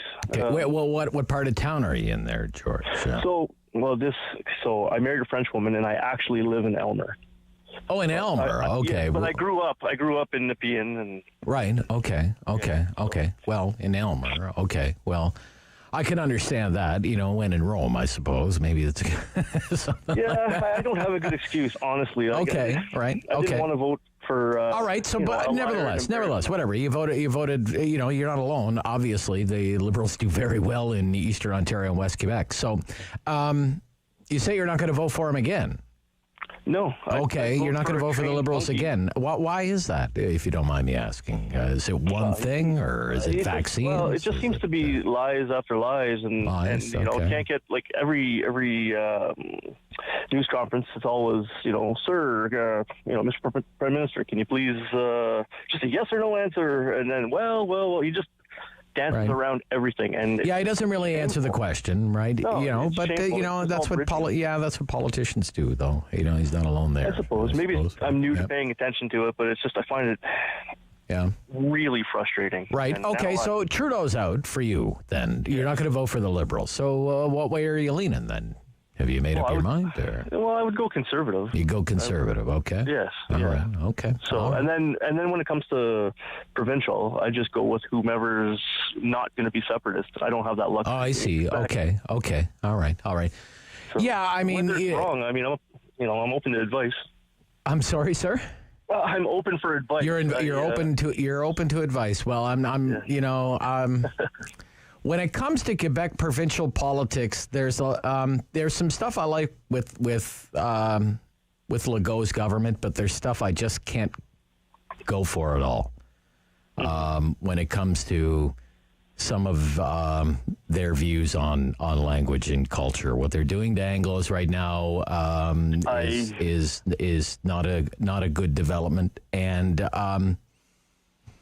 Their ban on the religious symbols, their secularism law. I mean, it's just totally unconstitutional in my opinion, and it's downright racist and bigoted. It's bigoted legislation, and only in Quebec could they ever even get away with it. So, that I agree with. I'm very it's gosh. So. But what are your options, I guess, right? Pick your poison. All right, George, look, thanks for calling. I hope you'll call back soon, and, we can have some group therapy together and try to work this stuff out, okay? Yeah, bye-bye. Have a good day. All right, I want to take John's call because John is he's in Texas. John? Yes. Now, John, you fly from, Ottawa to Texas all the time, right? No, this is the first year I've done that. First year you've done that. Okay. So, give us the scoop. What's been going on? Well, it's been cold. It's been cold, much colder than normal. Yeah. And for much longer than normal. Right. I broke one of my own rules on the golf course a while back, and the rule is don't follow a bad shot with a stupid shot. And so I crouched down under a bush figuring I could get 50 yards up the fairway and maybe still get on in regulation. And a thorn went in my back and I overreacted and stumbled and sprained my knee. Oh, no. Okay. So consequently, I haven't really been checking weather forecasts because I haven't been golfing. Oh, I see. Okay. Well, I looked up the weather this morning for Dallas. It was -7 this morning in Dallas, and minus. We were below 0. We're up to 3 now. Right. Okay. Yeah. But so you're in Brownsville, Texas. Brownsville, Texas, right, John? Yeah. Right on the border on the Rio Grande River. Okay. 23 miles west of the Gulf of Mexico. And were you without power? Yeah, I was out power for 36 out of 42 consecutive hours at the worst of it. Okay. And how did the house hold up? It dropped 2 degrees per hour. Right. And I usually only sleep with it at about 8 degrees. And I didn't know. I didn't know it was going to get that cold the first night. So right. The power went off at 3 o'clock in the morning, and I didn't get it until 9 o'clock at night, and so it had dropped considerably. Okay. It was uncomfortable. Uncomfortable, sure. I bet. Yeah. Just out of curiosity, how do you heat the place? I have a heat strip on my air conditioner. Heat strip on your air conditioner. Okay. All right. Yeah. Okay. Yeah, it's very elementary, right? Right. It's just and crazy. I was hoping I would hear from you this week. Now the problem is the grid. Yeah. I did count when I drove north last spring, 165 wind turbines between Raymondville and Kingsville, which is, from a half an hour north of me to an hour and a quarter north of me. And that's ones I could count while I'm driving with exercising due care, pulling a fifth wheel. Okay, but so there is a big reliance on it down here. Right. And the issue is on a $4 million wind turbine, they saved $2,000 over 20-year expected lifespan by not getting the winter package. Right. They went, they didn't winterize their wind turbines. Yeah. But what I understand though, and we're going to actually have, and I got to jump here, John, but I'm glad you're doing well. Yep. And that the power's back on and everything's well. He's one of our loyal caller, Ottawa guy living in Brownsville, Texas. So great to get him on the show. We're going to have an expert on the program, assistant professor, electrical engineering, computer science, Syracuse University, coming right up. Sara, how do you say that? Eftekharnejad. Eftekharnejad. Yeah. All right. Very good. I'm glad you know how to I've been practicing that one. Eftekharnejad. I knew you needed help. Professor Eftekharnejad is coming up right after the 11 o'clock news. What went wrong in Texas? Power's coming back on, but the big worry is water now. Take one last call here. Phil, Orleans. Phil. Hey, Rob, how you doing? I'm good, Phil. Good. I just wanted to get back to the smoke and mirror show, the Trudeau thing. Yeah, the Trudeau thing. Like, don't look there, look there. Sure. There's been a lot of that going on. It's going back and forth like hot potato. Sure, we've had gun control. Now we've got criminal justice reform. We've had announcements on permanent residency, announcements about tax forgiveness surrounding the CERB, and I'm probably missing a few more things. Anything but vaccine news from the Trudeau government, right? Well, there's three things that'll probably kill you. One is C-19, COVID-19, taxes, or a heart attack. Okay. So I think you have to almost take your pick these days. But, I think they keep saying millions and millions of vaccinations, but there's nothing happening. Nothing happening. Yeah, that's about it. That's about the state of it, Phil. We've vaccinated. We've had 1.3 million doses in 2 months. Again, the United States did 1.6 million doses yesterday. That's it for that hour. What an adventure that was. The 11 o'clock news is next on City News.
This is City News.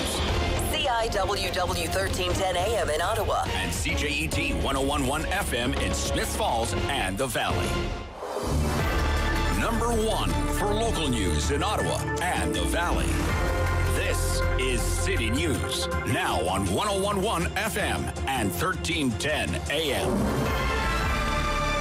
It's Friday, February 19th. Good morning. I'm Andrew Boyle. Right now in Ottawa and in Smiths Falls, -8 degrees. Here's what's making news in Ottawa and the Valley.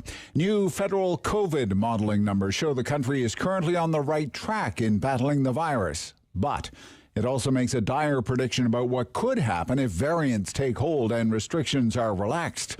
We get more from City News Parliament Hill reporter Cormac McSweeney. The data released just moments ago shows both good and very troubling news. It does show that at the moment, the current trend is heading downward. The number of cases, hospitalizations, and deaths are all down and heading in that direction. However, the variants are the big concern here. Projections from this new federal modeling shows that if variants take hold and even with current restrictions in place, we could see a significant spike in cases, a third wave of COVID over the next month and a half. Chief Public Health Officer Dr. Theresa Tam calling on all jurisdictions to bring in place some strict new measures to make sure that this scenario does not happen. We'll have more on this as it develops. Cormac McSweeney, Parliament Hill. Now, the province is reporting 1,150 new cases of COVID-19 today and 47 more deaths. 73 of these new cases are in Ottawa, 12 in the Eastern Ontario Health Unit, 4 in Leeds, Grenville, Lanark. There are 3 new cases today in Renfrew. These results are from about 65,400 tests that were completed. In the hot zones, which are asking for a stay-at-home order to be continued until March 9th, 376 new cases in Toronto, 264 in Peel. Canada is pledging another $75 million to top up the funding for vaccine rollouts to lower-income countries. The pledge to the COVAX International Vaccine Sharing Program came during today's virtual G7 summit. Host Prime Minister Boris Johnson wants to bring fresh momentum to COVID-19 vaccine distribution and says Britain will be sending all of its surplus doses to the COVAX facility. City News Time, 11:03. Now your forecast with meteorologist Jill Taylor. Light snow at times for us today. Could collect 2-3 centimeters of snow. The high -6 degrees. For tonight, partly cloudy, some flurries, -12. And for the weekend, start with some sunny breaks Saturday, but overall quite a bit of cloud. Lots of sunshine for Sunday. Highs on the weekend about -2, -3. For today, the high, -6. And right now in Ottawa and Smiths Falls, it's -8 degrees. Now, many people in Texas finally have their electricity back after a deadly blast of winter this week overwhelmed the grid and left millions shivering in the cold for days. The crisis far from over, though. 7 million in the state ordered to boil water before consuming it. In Jackson, Mississippi, nearly everyone in the city of about 161,000 lost their water service entirely. More than 190 homes and businesses in Texas still without power early this morning, but that was down from about 3 million people just 2 days ago. Utility officials say there could be more limited rolling blackouts. Extreme weather has been blamed for the deaths of at least 57 people. The Queen's 99-year-old husband spent a third night at London's King Edward VII Hospital. Prince Philip walked into the hospital Tuesday evening, admitted for what Buckingham Palace described as a precautionary measure. Also with Buckingham Palace, it has issued a final comment on Prince Harry and his wife Meghan's official status. The palace has confirmed the couple will not be returning to royal duties, and Harry will give up his honorary military titles, a decision that makes formal and final the couple's split from the royal family. When Harry and Meghan stepped away from full-time royal life in early 2020, it was agreed the situation would be reviewed after a year.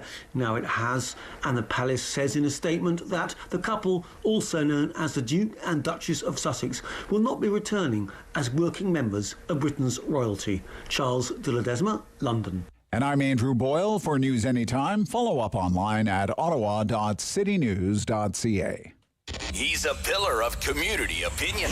The Rob Snow Show returns on Rogers TV and City News. 1011 FM and 1310 AM. So what happened in Texas? Far from over. This is in the Texas Tribune this morning. TexasTribune.org. Also the Dallas Morning News. A very similar story. Just quoting here. The Texas power grid was seconds and minutes away from a catastrophic failure that could have left Texans in the dark for months, officials with the entity that operates the grid said Thursday, as millions of customers throughout the state began to have power restored after days of massive blackouts. Officials with the Electric Reliability Council of Texas, or ERCOT, which operates the power grid that covers most of the state, said Texas was dangerously close to a worst-case scenario, uncontrolled blackouts across the state. The decision that grid operators made in the early hours of Monday morning to begin what was intended to be rolling blackouts, but lasted for days for millions of Texans, occurred because operators were seeing warning signs that massive amounts of energy supply were dropping off the grid. So let's pick it up right there. We have a professor on the line from the University of Syracuse University, Sara Eftekharnejad, Assistant Professor, Electrical Engineering and Computer Science. Good morning, Professor. Good morning. Yeah, it's nice to hear from you. I thank you so much for taking the time. Sure, of course. What happened in Texas? What do you think happened? I think ERCOT really summed it up pretty nicely. But really what happened is, first of all, the demand for that particular time of the year far exceeded what they're predicted. Normally at this time of the year in Texas, they wouldn't expect that level of low temperatures, and that was really unexpected. So the fact that everyone was at home, that really increased the demand, even beyond the peak demand that they experienced in the summer. So that's the first thing that happened. But at the so same you had time, weather. I'm sorry, Professor. Let me just jump in here. Yes, go ahead. So you had the weather. Okay. Very unusual weather, right? Very cold, wintry for the state of Texas. And you have the fact that it's a pandemic and you have lots of people who are at home who wouldn't otherwise be at home. Right? Yes, okay, so that's two things. Okay? All right. Yes. What else? And then, at the same time, again, because of the weather and extremely low temperatures, all of a sudden, about 45 gigawatts of generation capacity went offline, which is very significant. To put it into, perspective, that's a little less than 50% or maybe about 40% of the total demand at that time. So that is a very big shock to the electric grid. And that also created a big mismatch between the generation and demand that really also peaked at the same time. And, as ERCOT mentioned, then something has to be done very quickly, because if that mismatch goes on for a while, that is going to result in what we call a cascading blackout, or massive outages that could extend for several days. So you need to bring somehow. You try to bring more generation online, or you try to reduce demand to bring that equation more into balance, right? Exactly. And they were unable to do that. And because generation was really not an option in this case. So then reducing the demand is the only option here. Okay, so you had temperatures that were dropping. Highly unusual. You have all kinds of people there at home. They're working from home, or they're under stay-at-home orders, whatever the case might be, because of the pandemic. So you have dropping temperatures. At the same time, you have increasing demand for electricity, and it trips the system, right? It trips the system. Right. So if controlled actions, which in this case is shedding the load, is not taken, it is going to trip the system and cause, cascading blackouts. Yes. Okay. So I don't have to tell you, I'm sure you're right up to date on this, what's been going on in social media, and it's kind of a war of words. People want to blame the fuel source. Well, it's because of natural gas, or it's because of coal, or it's because of nuclear, or it's because the windmills froze. Professor, does whatever the fuel source is for the electricity generation, was that a factor? What's your opinion there? I think to be able to answer that again, we have to kind of look at the numbers. So, I mentioned that 45 gigawatts of generation capacity that went offline. So from that capacity, about 66% or 30 gigawatts, that was actually related to thermal generation plants, particularly gas plants and some coal. So those were actually not able to just produce enough electricity.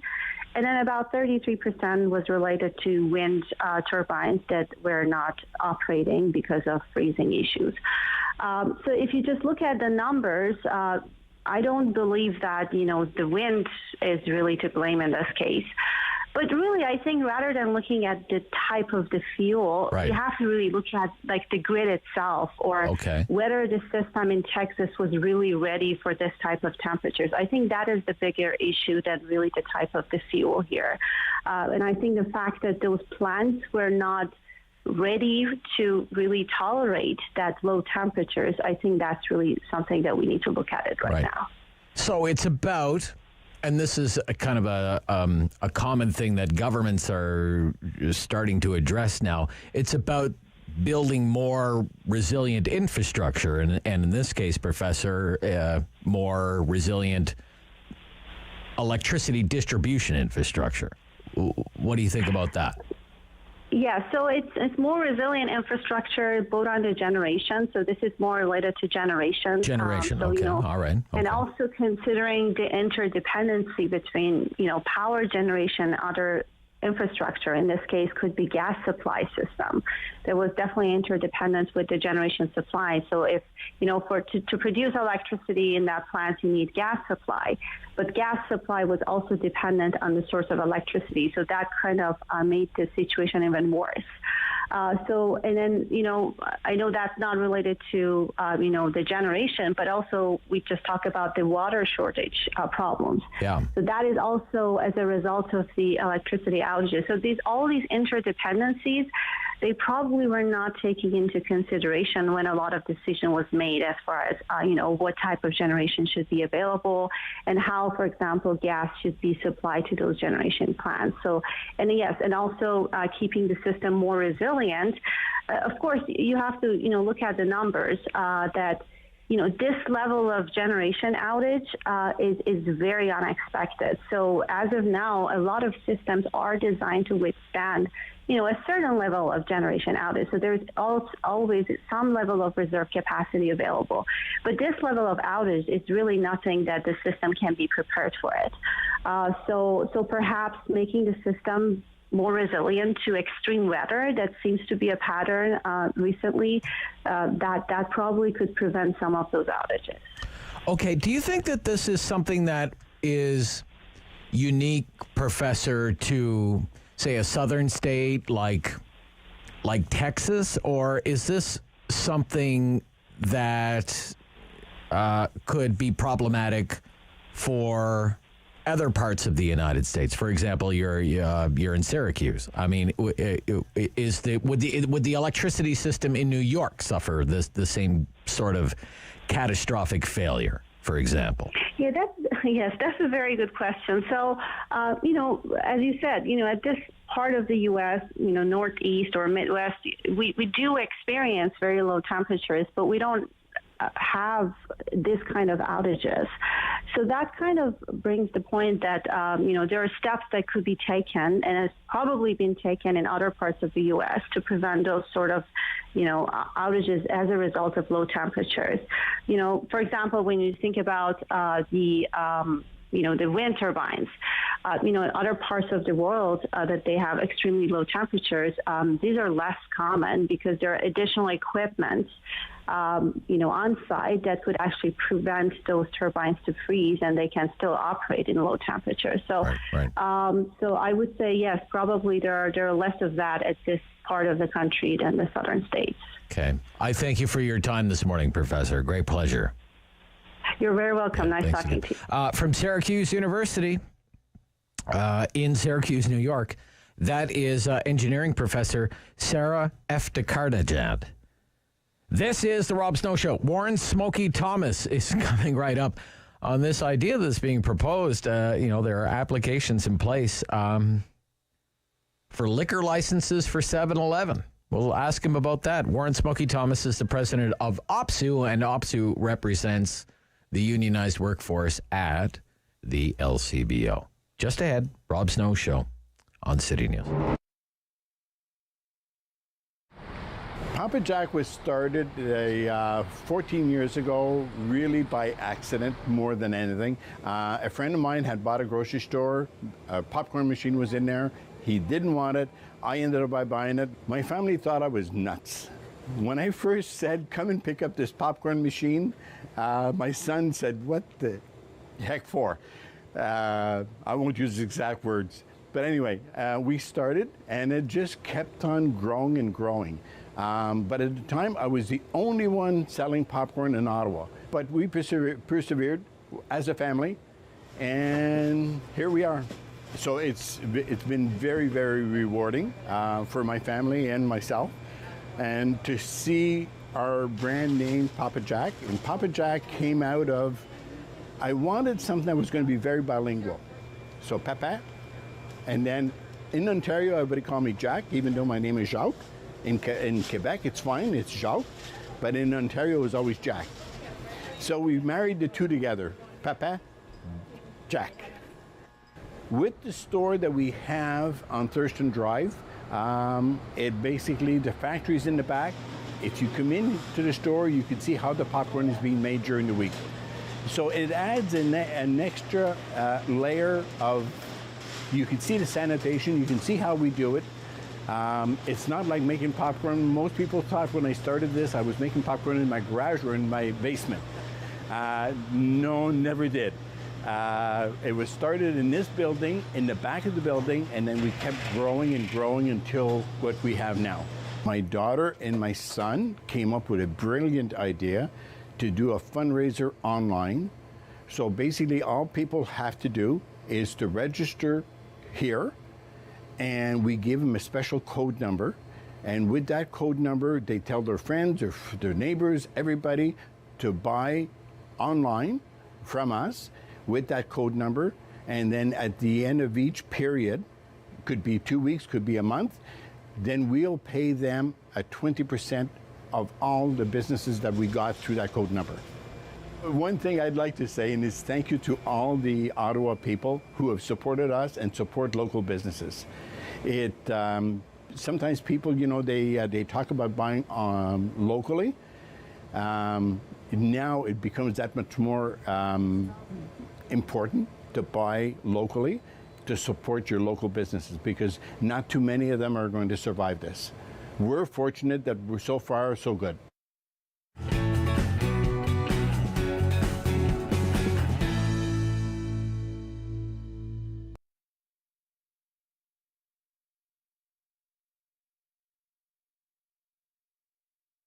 He's the opinionated Ottawa icon. The Rob Snow Show returns on Rogers TV and City News. 101.1 FM and 1310 AM. So again, one of the stranger stories in the mix this week has been the idea that the convenience store chain 7-Eleven wants to sell wine and beer, not like cases of wine, are cases of beer or bottles of wine and six-packs of beer, but rather, if you could picture this, you would sit in the 7-Eleven and like have a beer. In-store consumption. I know. It's weird, but nevertheless, there's 61 applications for licenses to sell beer and wine for in-store consumption. So let's get some reaction to this from the head of OPSEU, Warren Smokey Thomas, back on the Rob Snow Show. Good morning. Hey, good morning. How are you doing? I'm good. How are you? Yeah, not bad. Yeah? Thanks for your interest. I appreciate it. Yeah? What do you think of the idea? Oh, I think it's just a bad idea all the way around. Here you got a large multinational trying to find some way to find a loophole to tweak through and do something that I think is just bad public policy. I don't know if you could imagine. I heard your comments at the start going in, so you have to eat food if you're going to drink in one. So Hey, give me 5 Joe and Louis and 5 pints away from me and my friends, and so. And I don't know, picture it, Smokey, you and me sitting down and having a couple of pints at the convenience store, right? Yeah, I don't know. I read some stuff by the Canadian Federation of Independent Business. They actually said they just don't get the business model, and I don't either. So, but I hope the governments, I hope AGCO, the Alcohol Gaming Commission, I hope they say no. But I'd say this to everybody listening, though. Like, think about this. So if you want to go for a drink or something, when the restaurants and bars reopen, the real ones, right?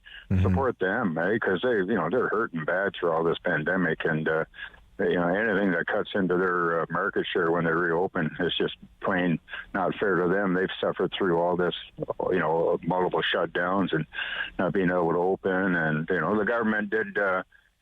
Toss them a lifeline with being able to, serve a little earlier and then sell, from a bar. So, I don't think that's a real bad idea at all. And again, they need to survive. But 7-Eleven, I've been through the States. I've driven to Florida several times, been 7-Elevens. And even here in Canada, I don't know where you'd put a drinking area, right? How you'd ever cordon it off, right. So I don't know. I just think they're doing a Hail Mary pass or hoping for something.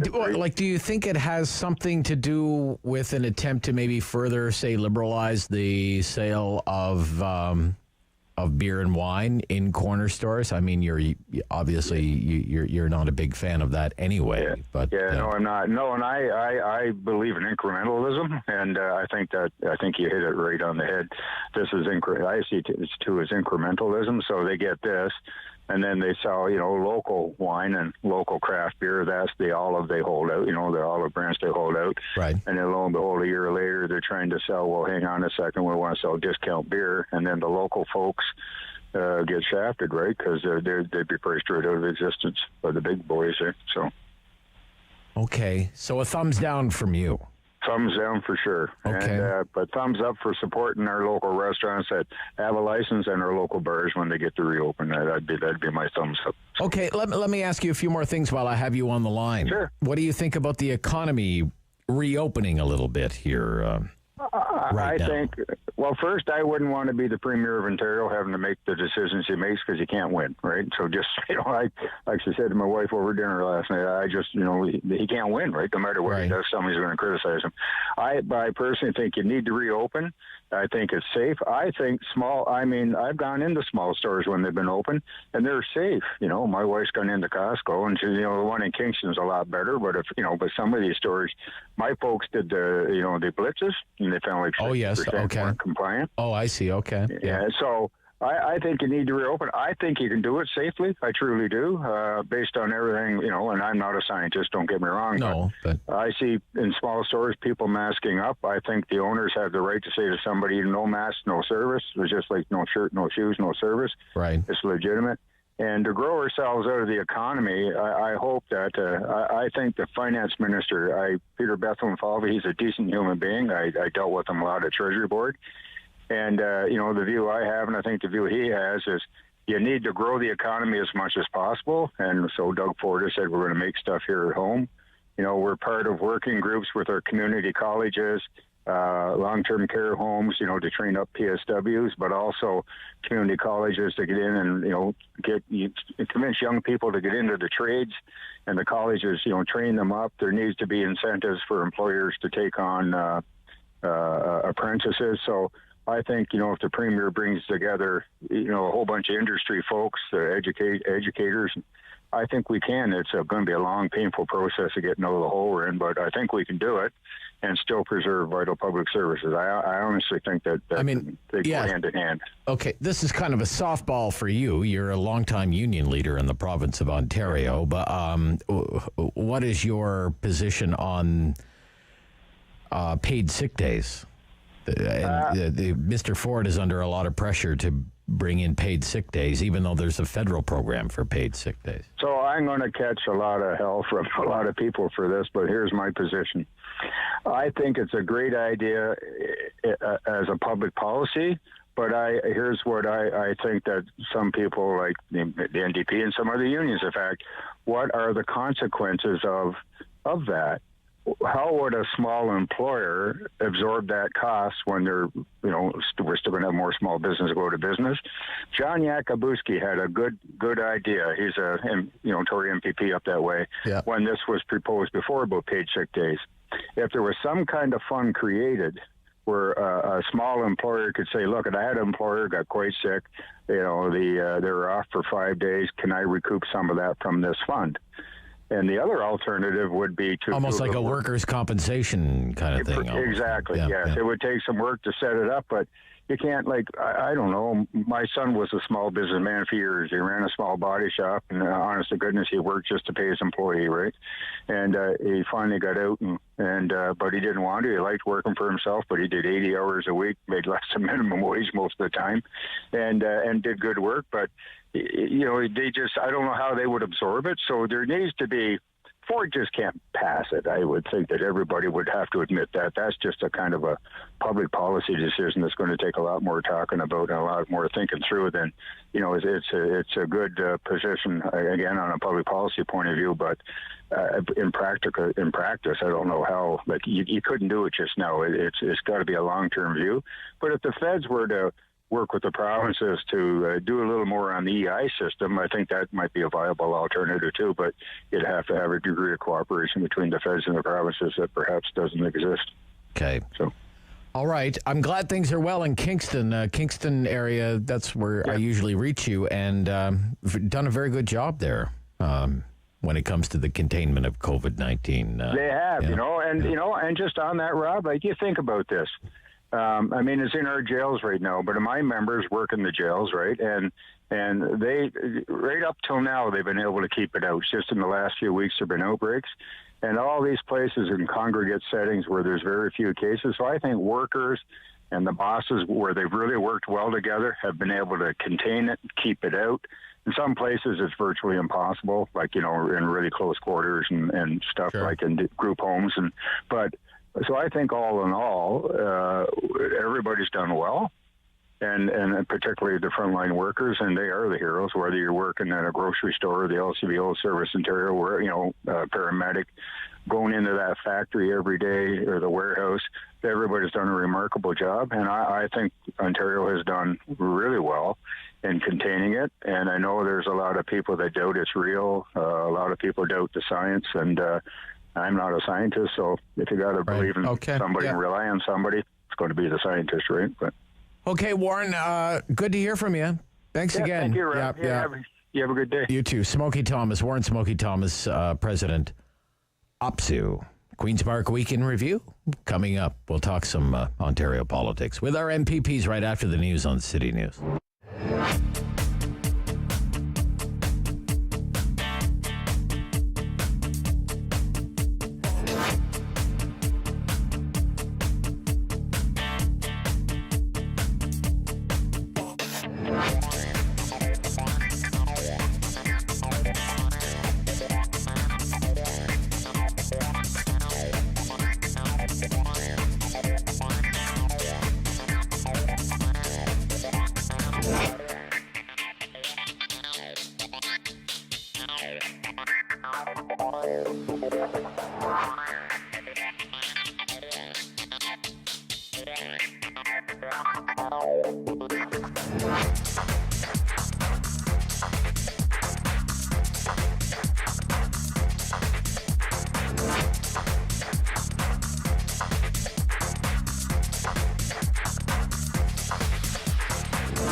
Number 1 for local news in Ottawa and the Valley. This is City News, now on 101.1 FM and 1310 AM. It's Friday, the 19th of February. Good morning. I'm Sara Bourque, and right now in Ottawa, a little bit of light snow, -8. It's light snow, -7 in Smiths Falls. Here's what's making news right now. Canada could be seeing 20,000 new COVID-19 infections per day by the middle of next month if the provinces relax their public health restrictions. Federal officials are warning the spread of variants is threatening to reverse progress made over the past month in reducing the number of new cases of novel coronavirus. Chief Public Health Officer Dr. Theresa Tam says even with current restrictions, projections suggest the spread of variants could push Canada's caseload to more than 10,000 infections per day by April. Ontario health officials reporting 1,150 new cases of COVID-19 today and 47 new deaths due to the virus. Ottawa Public Health confirming 65 new cases of COVID-19 in Ottawa. Yesterday, the health unit confirmed 46 new cases and 1 new death. Elsewhere locally, it's 12 new cases for Eastern Ontario, 4 new cases for Leeds, Grenville, Lanark, and 3 for Renfrew County and District. Those numbers from the province, they will be updated by the local health units later this afternoon. The figures out of over 65,000 tests completed. Heritage Minister Stephen Guilbeault says the government will not be intimidated by Facebook. Facebook has blocked Australian users from posting or seeing links to local or international news websites. It's to protest the government's plans to make social media companies negotiate payments to publishers there. Guilbeault is pushing ahead with similar legislation he plans to introduce this spring to force online giants to pay Canadian media companies for their content. I'm Sara Bourque. For News Anytime, follow up online at ottawa.citynews.ca. Strong voice. Strong opinions. The Rob Snow Show returns on Rogers TV and City News. 101.1 FM and 1310 AM. Wrapping up the week with Queen's Park Week in Review. 3 MPPs on the line. We have from Ontario's New Democrats, from Northern Ontario, Gilles Bisson. Good morning, Gilles. Bonjour, as we say up here. Yeah. You're well? Yeah, very well, good, actually. Good. Where are you? Where are you today? Well, I'm trying to get to Timmins very slowly on the side of a highway. Okay. Bad weather or? Not terrible. Just weather. Just slower driving. Just weather. Okay. John Fraser from the Liberals. John Fraser. Good morning, Rob. Where are you, John? I'm great. Where are you? Where am I? Oh, I'm in my house. You're in your house in Ottawa South. In Ottawa South. Bet. All right. Yep. Good. And David Piccini from the Progressive Conservatives in Port Hope, Ontario today. David. Good morning, John. You're good, David? You're good? Good morning, Rob. Everybody's well? Good. Glad to hear it. Okay. Reopening. I'm going to start with Gilles, and then we'll go to David, and then we'll go to John. Gilles, I would like to know what your opinion is of the reopening that began this week for much of Ontario as we await word about what may come on news about Toronto and Peel. Is it the right thing to do to be reopening the parts of the economy at this time? Well, maybe yes, maybe no. But part of the difficulty is that some of the decision-making that the government is making is not that transparent when it comes to who gave the advice to do what. We know that Dr. Brown, who's the head of the technical table that the government relies on, is saying they have some concerns about opening some of the areas a little bit earlier. I live in an area in Timmins where we're able to open a bit earlier. Our case counts have gone down a bit, and I think most people are okay with that. I think there's 2 or 3 things. The first thing is that whatever decision the government makes, let's understand they're tough decisions. Nobody's for a second saying what the government has to do is easy. But what really helps the decision-making process and the comfort in the actual decision is when the government is transparent in what it is that it's doing.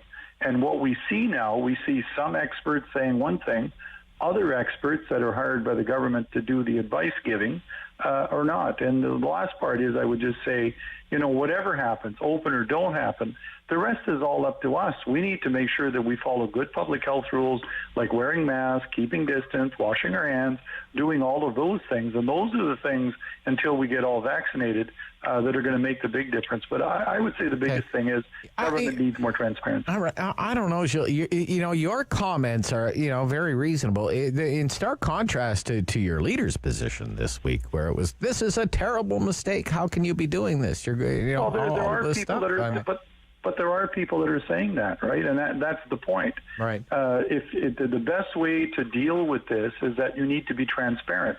And then it's got to be, okay, this is how we made the decision. This is who gave us the advice. And then let the public after that, and the opposition MPPs and the government MPPs, decide if that was the right decision.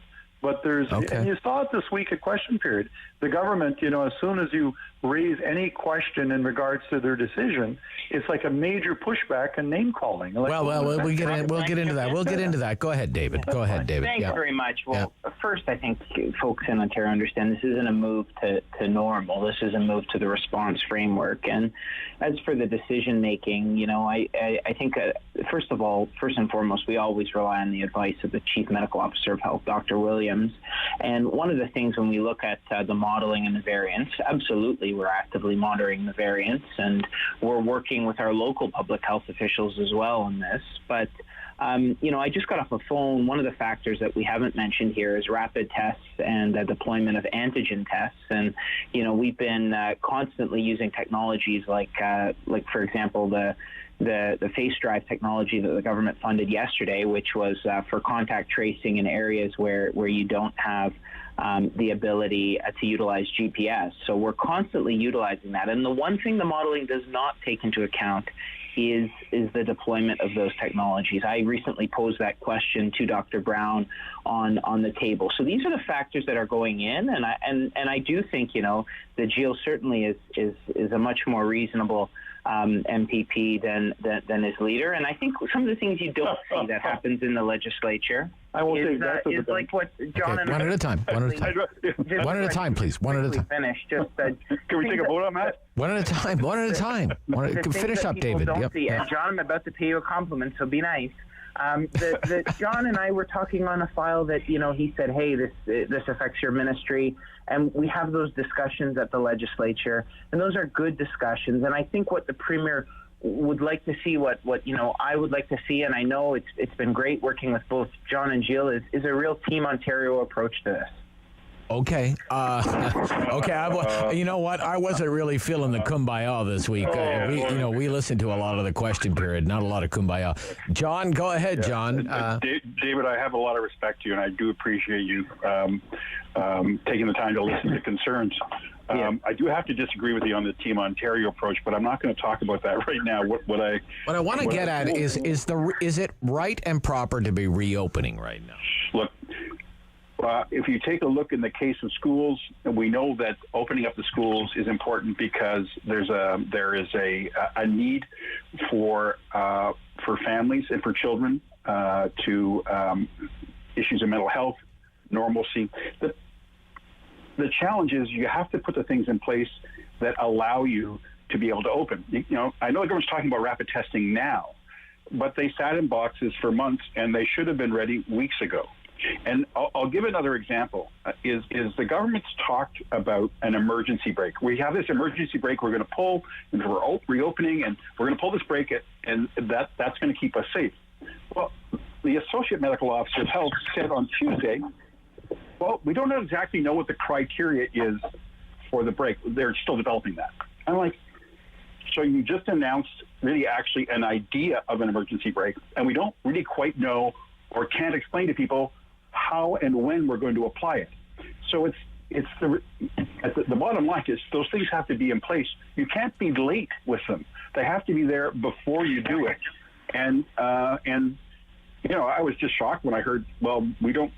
How do you respond to that, David? How do you respond to that? Okay, how do you respond to that? It's just not true. I mean, there are objective criteria. Case count, positivity, ICU admissions, and why, if someone is looking for a square box that's going to neatly put Toronto, Temiskaming, and Port Hope all in the same box. I think Ontarians understand that we have a vast and diverse province. Sure. And that the realities of a stopgap, and that's why Dr. Williams works so closely with the local chief medical officers of health. If there's a variant that emerges in the north, and the reality in the north is they don't have that the Timmins variant in some areas, and so you don't have that capacity to deal with what could be a potential outbreak, the ability to deploy rapid testing, etc. So there are a variety of factors that go in to the decision making, but I think we all know emergence of a variant, case count, ICU capacity, the ability of what sort of healthcare professionals do you have? Okay. Well, that leads me to something else. That leads me to something else. Can I say one quick thing, Rob? Okay, very quick. What I said was true, and it's not right to say it's not true, because that's exactly what the associate medical officer. All right. Okay. It's not true. All right. Not true. Maybe the truth is somewhere in between. The truth is out there. The truth's like the X-Files today.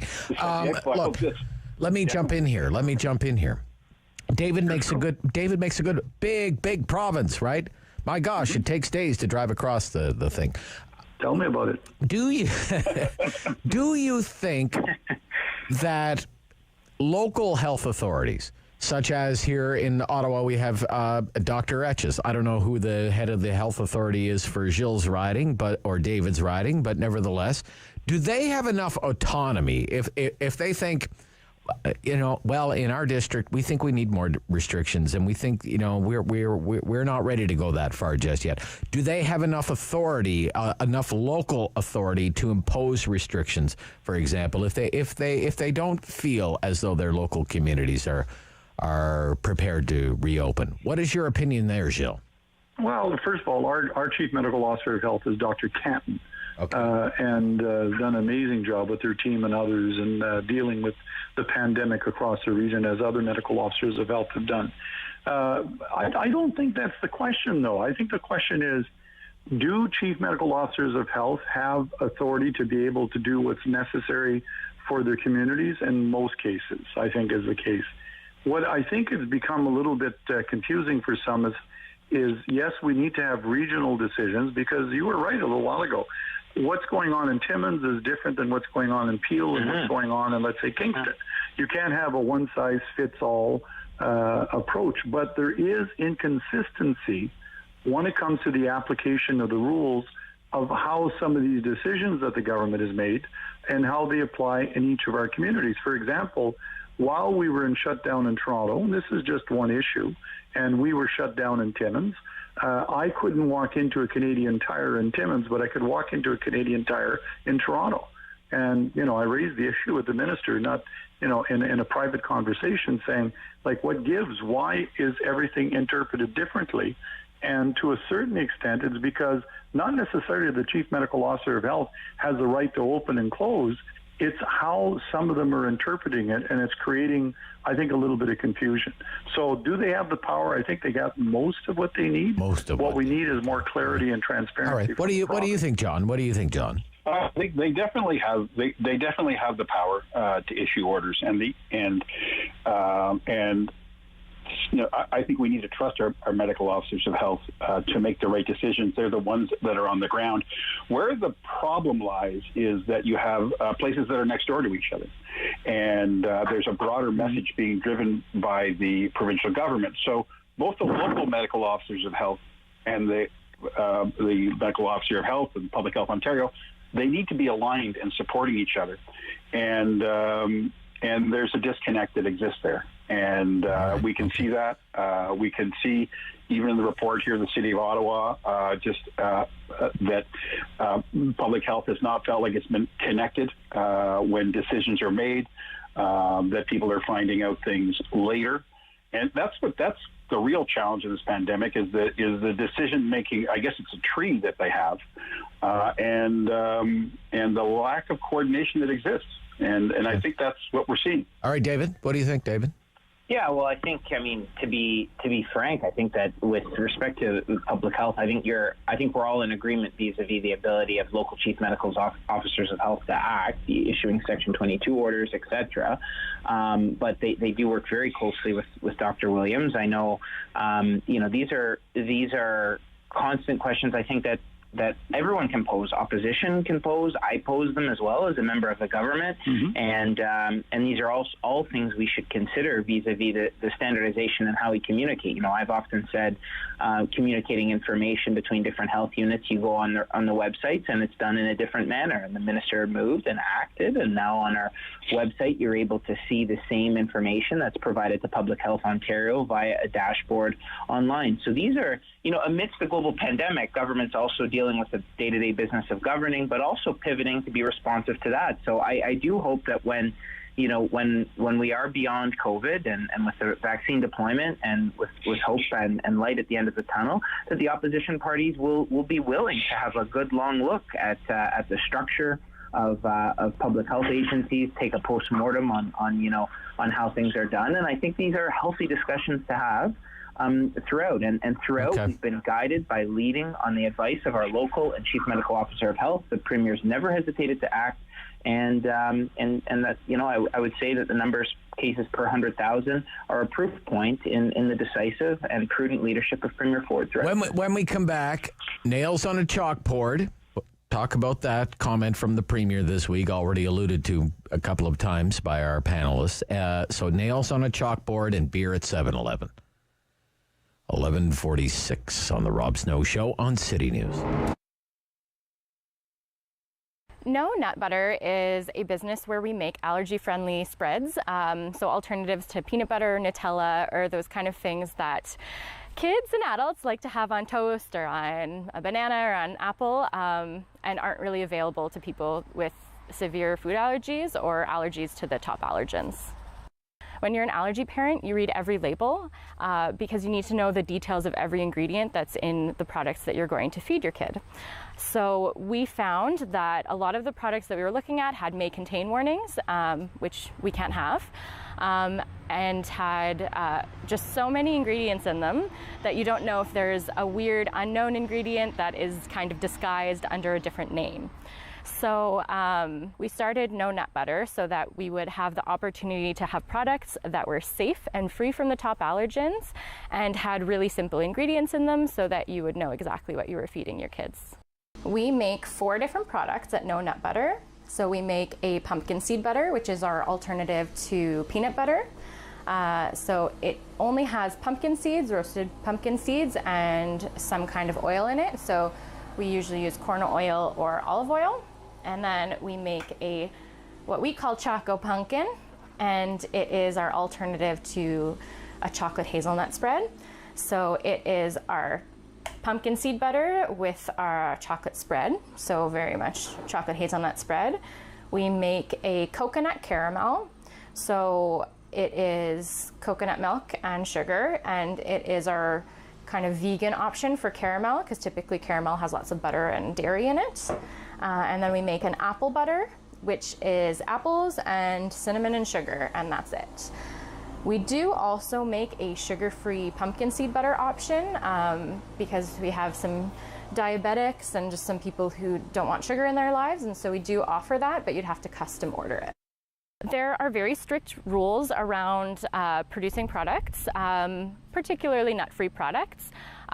You aren't allowed to cook in your own kitchen, which makes a lot of sense. If you have a dog, you don't want to cook in your own kitchen. But from a nut standpoint, it's just making sure that you have everything really clean and organized. So we cook all of our products in a commercial kitchen so that we can keep all of those health and safety procedures really tight and together. My personal business started a company called Shop Local Ontario during the pandemic, so we were pretty well equipped to go forward into the pandemic in a world of e-commerce and transacting online. You can find us online at nonutbutter.com, or you can find us on Facebook, No Nut Butter, or on Instagram at No Nut Butter.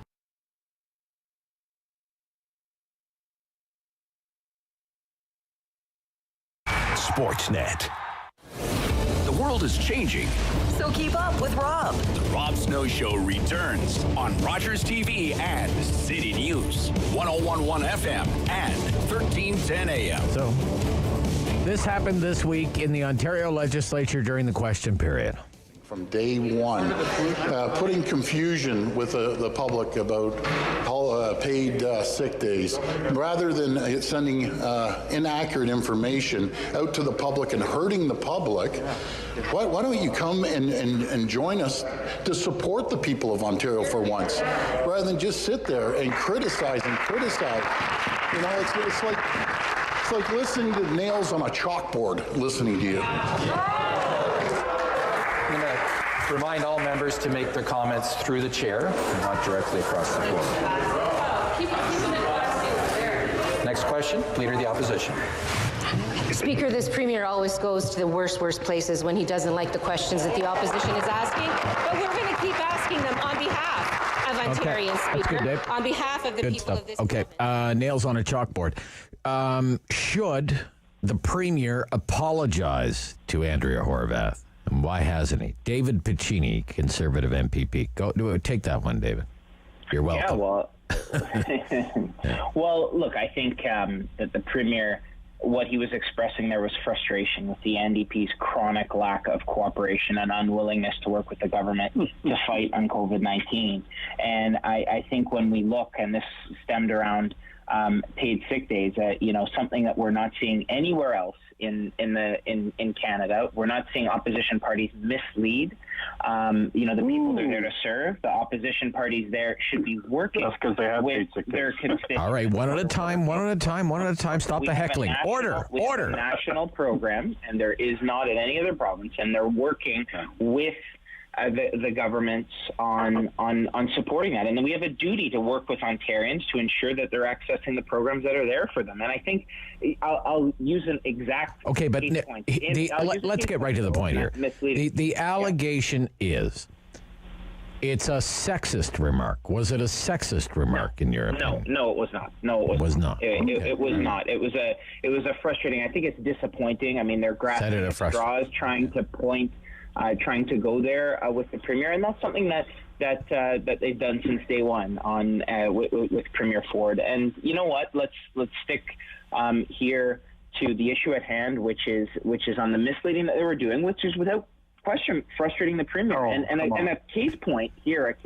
was when the Leader of the Opposition held a town hall on this and used the nurse there to try and illustrate her point. When the nurse was asked, "Have you applied for the program?" she said, "No, I haven't." So my question is, why isn't the Leader of the Opposition working with that nurse, working with others to apply for a program that's all right. I don't want to get too far off track here, David, but okay, good try. But that's illustrating why. I gotcha. Okay. Do you think it was sexist what he said, Gilles Bisson? Was it sexist, or is that a stretch? A couple of things. First of all, to David's point that every opposition party is working in consultation with the government, go talk to Jason Kenney. Find out how he's happy with Rachel Notley when she does raise issues in regards to how that government hasn't dealt with certain issues. Of course, the opposition across the country has raised questions. In some cases, we've all cooperated with the government, and there's plenty of examples of that. But that's not what the government focuses on. The government focuses on when they're trying to deflect attention. The reality is, do you remember the iron ring comment? The government said at the beginning through Mr. Ford, we were going to put an iron ring not once but twice around long-term care facilities, and we still have a problem. So we have a responsibility as an opposition to be able to raise those issues. Is it sexist? I think you listen to the leader of the Green Party. You don't have to listen to me. I think he made the point. It is misogynistic. I think the apology is not necessarily to Andrea. I think the apology is to the women and the people of Ontario. We shouldn't be using that kind of tone when it comes to deflecting our frustration with whomever. I think we need to be civil with each other. We need to understand, yes, these are tough times. Government has to make tough decisions, but so does the opposition, and we need to respect each other. All right. John Fraser? Here. I just can't see the Premier saying that to a man in the legislature. I just can't see it. Yeah. But here's the bottom line is he insulted in a very personal way the Leader of the Opposition. by criticizing her voice, which is a very personal part of who you are, like your face. And so he needs to apologize. Look, we all say things, and we need to learn from them. But the most important thing is when we say things and we insult somebody or hurt somebody, then we apologize. That's what we do, and the Premier needs to do that specifically to the leader, to Andrea. And when he does that, then he will be making an apology to other people who may have been offended by that remark. And but it's just, like I say, I just can't see him saying that to a man in the legislature. Okay. I've been criticized by him before. He's never said anything that personal. About what? He called me the leader of the minivan party. Oh, yeah, that's right. I forgot about that. But that's then right. I said to him, it's like, well, if you're talking about value and quality at an affordable price, it's all good. You know what? That's still funny, John. I'm sorry. I shouldn't laugh that much. Listen, I've been in a minivan. I remember what it was like. But you see, the thing is, we're laughing about that. Yeah. He didn't insult me in that kind of a way. And that's the point. It's a personal insult. Yeah. And I just can't see him saying it to a man. This is common parlance I've heard directed at me and others over the course of my life. But look, I think that the point here is that that we've got to work together on Team Ontario, and I think that the frustration there had over when Jill talks about working together isn't when you meet as the House leaders meet, as Jill would know, he spent time doing those meetings with our House leader, and they're discussing the legislative agenda. At no point are any of these issues raised, and then they start introducing things at the beginning of question period. That is completely not true. Let me finish, which you have to do. I get it. Don't mislead people. On point of orders, standing up. He didn't raise any of those in the meetings with the House leader. That is not true. There was a letter now sent out. What they're asking, Rob, here is they're asking for unanimous consent. Let's not forget, this is the same party that couldn't come within themselves to find unanimous consent for the Magna Carta Act, honoring a deceased, longest-serving woman MPP in Julia Monroe. So, I mean, this is politics, and I get that. And I think just for the record, David, before we hang up, there was a letter sent by the House leader. There was a letter sent by my leader to the Premier of Ontario and the government House leader, and every member of the House saying, we are going to ask for unanimous consent. Will you support us? In this case, Mr. Calandra just sort of got ahead of the story, and which is okay. Look, we're almost out of time. I really miss the days when John Yakubuski used to join us on this panel, and we would wrap things up, and he would lead us in Kumbaya, and we'd have such a great spirit of optimism and unity going into the weekend. But such are the times we are living in. I wish you all the best this weekend, fellows, and we'll talk again next week, I hope. Be well. Thank you. Bye-bye. Gilles Bisson is a New Democrat from Timmins. John Fraser, longtime Liberal, Ottawa South. David Piccini in Port Hope. This program is brought to you by Ignite TV. Now